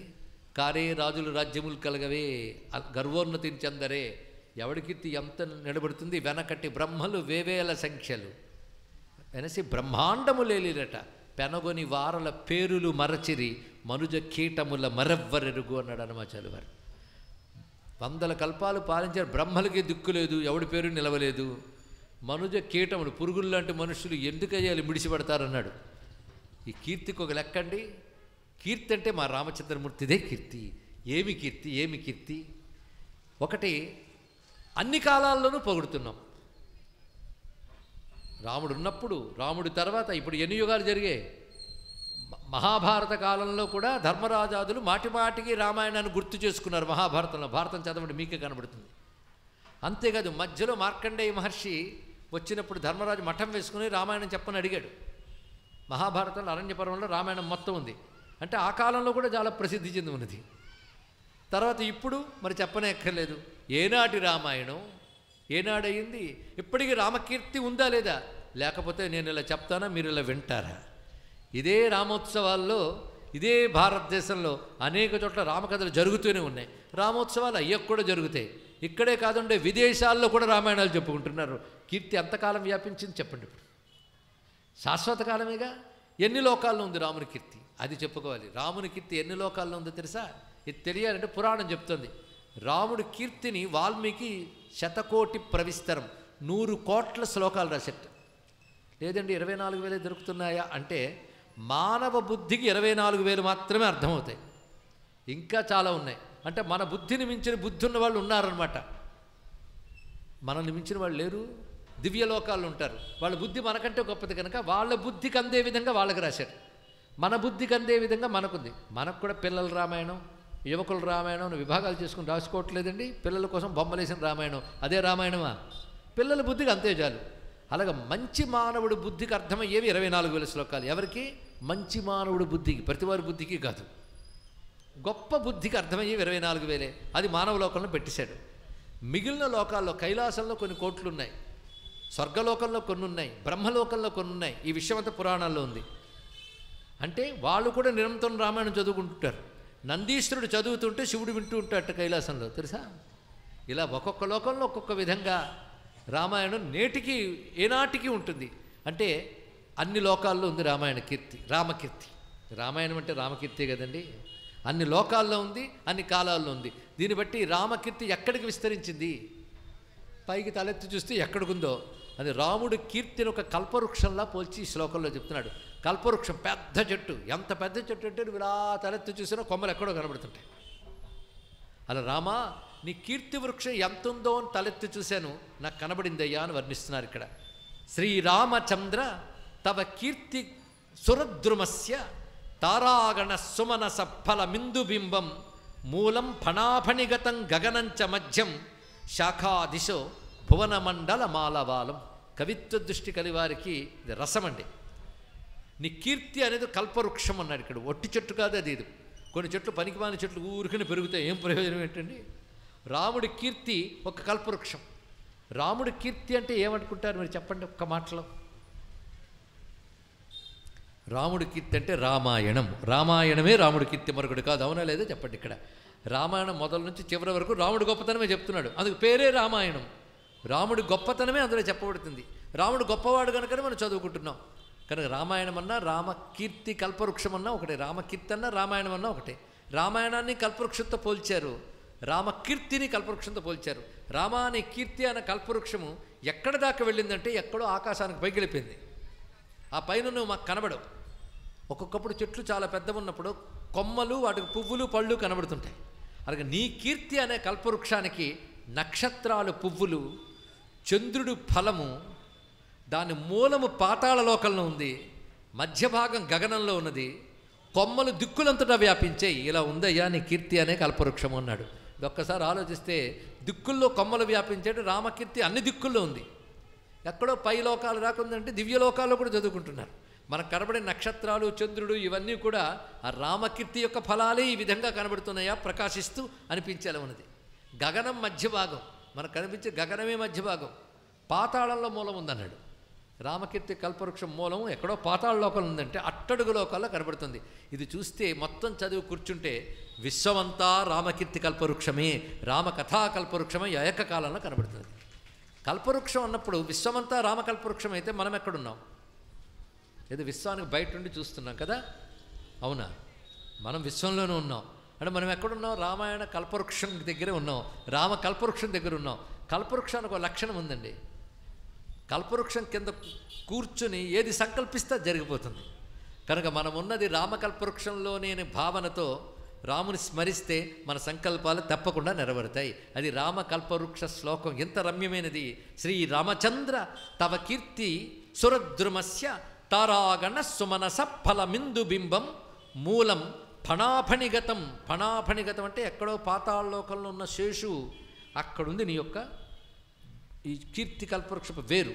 మూలం ఫణాఫణిగతం గగనంచ మధ్యం శాఖాదిశో భువనమండల మానవాలం. చెట్టుకి పాదు ఉంటుంది, నీ కీర్తి కల్పవృక్షానికి భూమియే పాదుగా ఉన్నది, సమస్త భూమి పాదుగా కనబడుతోందని అందమైనటువంటి రామచంద్రమూర్తిని నమస్కారం చేసుకుంటూ ప్రసిద్ధి చెందిన శ్లోకంలోకి వెళుతున్నాం. ఇప్పుడు రామమూర్తులు చూడడానికి సిద్ధంగా ఉంటే ఎందరు రామమూర్తులు కనబడతారు. ఏ రోజున ఏ రామమూర్తిని చూసామో గుర్తుపెట్టుకోండి చాలు. ఇవాళ వస్తున్నటువంటి రామమూర్తి వామాంకస్థిత జానకీ పరిలసత్కోదండ దండంకరే చక్రంచోధ్వకరేణ బాహుయుగళే శంఖం శరం దక్షిణే బిభ్రాణం జలజాతపత్రనయనం భద్రాద్రిమూర్ధిని స్థితం కేయూరాది విభూషితం రఘుపతిం రామం భజే శ్యామలం. మూల గ్రంథంలో అదే ఉంది. సౌమిత్రియుక్తం భజే అని మనకు భద్రాద్రిలో పక్కన లక్ష్మణస్వామి ఉంటాడు కనుక సౌమిత్రియుక్తం భజే అని పాఠాంతరం కూడా కనబడుతుంది, లక్ష్మణస్వామి ఉన్నట్టు. కానీ ఇందులో సీతారాముల్ని మాత్రమే వర్ణిస్తూ ఈ శ్లోకంలో ఉన్నది. ఎక్కడున్నారు అంటే భద్రగిరి శిరస్సు మీద ఉన్నారు, శిఖరంపై ప్రకాశిస్తున్నాడు. భద్రాద్రి మూర్ధిని, మూర్ధిని అంటే శిరస్సు, అక్కడున్న రామచంద్రమూర్తి. భద్రాచలం అనే మాటే చాలా విశేషం అండి. తర్వాత దాని అర్థములన్నీ పరిశీలిద్దాం. అక్కడ అమ్మవారు స్వామి ఒళ్ళో ఉన్నారు, వామాంకస్థిత జానకి. ఒడిలో ఉండేటువంటి అర్థం ఏంటంటే వారు రెండు వేరు కాదు అని చెప్పడం దాని యొక్క సంకేతం. కానీ సీతమ్మ ఒళ్ళో ఉన్నది. ఆ ఉన్న చోట్ల ఏమున్నాయంటే కోదండ దండం కరే చక్రం చోధ్వకరేణ బాహుయుగళే. పైన చక్రం పట్టుకున్నాడు, ఈ చేతిలో ధనుస్సు పట్టుకున్నాడు, మరొక చేతిలో పైన శంఖము క్రింద బాణము పట్టుకున్నాడు. అంటే పై రెండు చేతుల్లో శంఖచక్రాలు, క్రింది రెండు చేతుల్లోనూ ధరించినటువంటివి ధనుస్సు బాణము. ఈ స్వరూపం ఎక్కడైనా రామాయణంలో కనబడుతుందా? ఇది ఆలోచించవలసినదే. కనబడుతుంది కానీ శంఖచక్రాలను రాముడు ఉన్నాడండి, ధనుర్బాణాలు పట్టుకుని రాముడు ఉన్నాడే, మరి శంఖచక్రాలు పట్టుకుని రాముడు ఎక్కడున్నాడు? ఆ మాటకొస్తే వేణుగోపాల స్వామి వర్ణంలో కొన్ని ఆలయాల్లో రెండు చేతులతో వేణువు పట్టుకుంటాడు, పై రెండు చేతులతో శంఖచక్రాలు పట్టుకున్న వేణుగోపాలమూర్తింది. ఇది మంత్రశాస్త్రమూర్తి, ఇది కూడా మంత్రశాస్త్రమూర్తి అంటారు. ఇక్కడ రామాయణంలో రూపంగా కనబడకపోవచ్చు, మంత్రమూర్తిగా మనం దర్శనం చేసుకుంటున్నాం. ఇది మంత్రశాస్త్రమూర్తి. ఎన్నో జన్మల పుణ్యాలు పండితేనే రామకర్ణామృతం వినగలమండి, అది మాత్రం సందేహం లేదు. ఎందుకంటే ఇన్ని మంత్ర విశేషాలు మనకు గోచరిస్తున్నాయి. ఈ మూర్తి మనకి మంత్రశాస్త్రంలో చెప్పబడుతున్న మూర్తి. ఎక్కడ అనేది చూద్దాం. దీని ప్రమాణం వేదసారోపనిషత్తు అని ఒక ఉపనిషత్తు ఉంది. వేదసారోపనిషత్తు. ఆ ఉపనిషత్తులో అయోధ్య వైకుంఠ మధ్యంలో ఉంటుంది దివ్య పట్టణము. అక్కడ నారాయణుడు పైన శంఖచక్రమును ధరించి కింద ధనుస్సు బాణము ధరించి ప్రకాశిస్తుంటాడు. ఇది విష్ణురామ రూపము అని స్పష్టంగా వేదసారోపనిషత్తులో ఉన్నది. ఆ ఉపాస్యమూర్తిది. పక్కన లక్ష్మణస్వామి ఉండడం అనేటువంటిది రామకథను అనుసరించి లక్ష్మణస్వామి కూడా మనం ఇక్కడ భావన చేస్తున్నాం. కానీ ఈ జాన శ్లోకంలో మాత్రం లక్ష్మణస్వామి లేడు. కేవలం లక్ష్మీరూపిణి సీతమ్మతో పాటు, మహాలక్ష్మితో పాటు శంఖచక్రములు ధనుర్బాణములు ధరించినటువంటి విష్ణురామమూర్తిని మనకు చూపిస్తున్నారు. ఆ విష్ణుమూర్తిని మనం ధ్యానం చేస్తున్నాం. పైగా పద్మపత్రముల వంటి నేత్రములతో భద్రగిరి యందు ఉన్నటువంటి ఆయనకు నమస్కారము. ఇక్కడ భద్రగిరి అనే మాట గురించి ఆలోచన చేద్దాం. భద్రాచలం. భద్ర అనే మాటకు అర్థం ఏమిటి? భద్రం అంటే ఏమిటండి? ఎన్ని మార్లు మన భద్రం అనే మాటను, భద్రం అంటే క్షేమం, శుభం, మంగళం, ఇన్ని అర్థాలు ఉంటాయి. ఏమైనా పదం బాగుంది. ఇది క్షేమం, శుభమంగళం ఎవరికి బాగుండదు, కానీ భద్రం చాలా బాగుంటుంది. రామభద్రుడు అనే మాట మీరు వినుంటారు. ఎందుకు ఆ పేరు వచ్చిందనేది పెద్ద మీమాంస. రామభద్ర, రామచంద్ర కూడా మంత్రశాస్త్రంలో పేర్లు. ఇది బాగా తెలుసుకోవాల్సిన అవసరం. కొన్ని వాడుతుంటాం, ఎక్కడో చెప్పలేం. దీనికి తోడు కథలు కల్పన చేశారు. భద్రుడు అనే మంత్రి ఉన్నాడు. ఇక్ష్వాకు వంశంలో చాలా కాలం నుంచి ఉన్నట్టు ఆయన. రామచంద్రమూర్తికి చాలా ప్రధానమైన మంత్రులు ఆయన ఒకడు. దశరథుడి కాలం నుంచి ఉన్నాడు ఆయన. అందుకే ఆ భద్రుడి పేరుతో కలిపి రామభద్రుడు అన్నారు ఎవరు. కానీ రామాయణంలో ఆ మాట లేదు.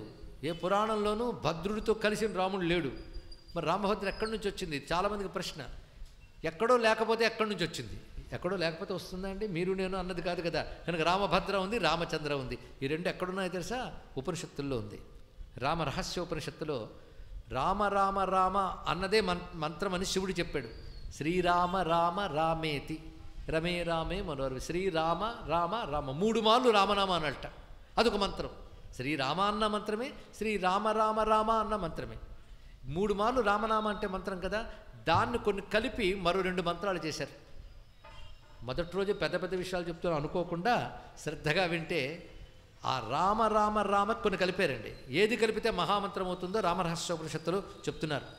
అందులో ఒకటేమిటంటే రామ అనేటువంటి మాట ముందు శ్రీరామ అని పెట్టి దాని తర్వాత జయ అనే శబ్దాన్ని పెట్టి స్పష్టంగా చెప్తున్నాడు. ఇక్కడ శ్రీరామేతి పదం చోక్త్వా జయరామ పదం తతః. దీని ప్రకారం రాసుకుంటే మీకు తెలుస్తుంది. శ్రీరామేతి పదంచ ఉక్త్వా, శ్రీరామ అని పదమని, జయరామ పదం తతః తర్వాత జయరామ అని రాసుకుంటున్నారా? శ్రీరామ అని మొదట రాసి తర్వాత జయరామ అని రాసి జయద్వయం వదేత్.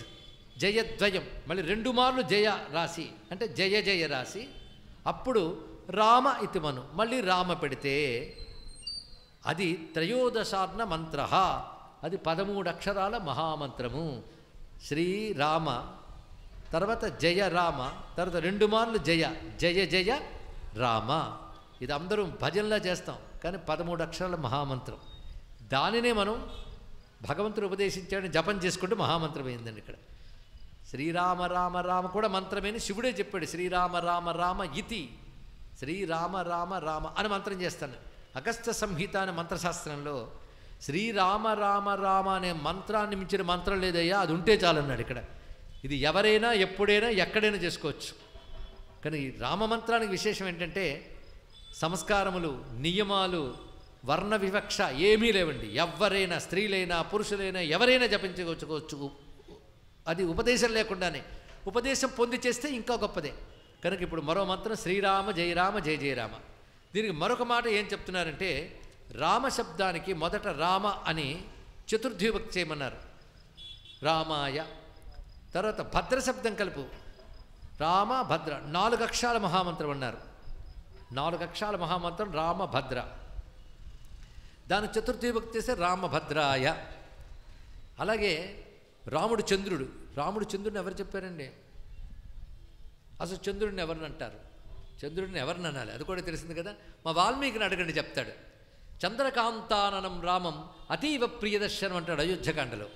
రాముడు ఎలా ఉన్నాడు అంటే చంద్రుని వంటి కమనీయమైన ముఖంతో ప్రకాశిస్తున్నాడు. అదే వాల్మీకి మరొక చోట అంటాడు చంద్రవత్ ప్రియదర్శన అన్నాడు. చంద్రుడిని చూస్తే బాగులేడండి అని ఎవడు అన్నాడండి.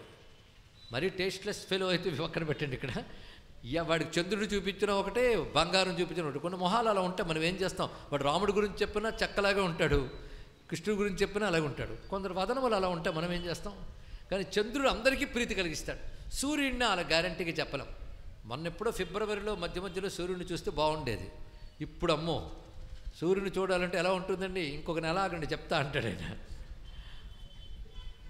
ప్రీతిగా అనిపించదు, కానీ కొంచెం బాధ కలుగుతుంది. తల వంచేస్తాం, చూడం కదా. తలెత్తి చూస్తూ ఉంటే అబ్బాయి ఎంత బాగున్నాడో అని.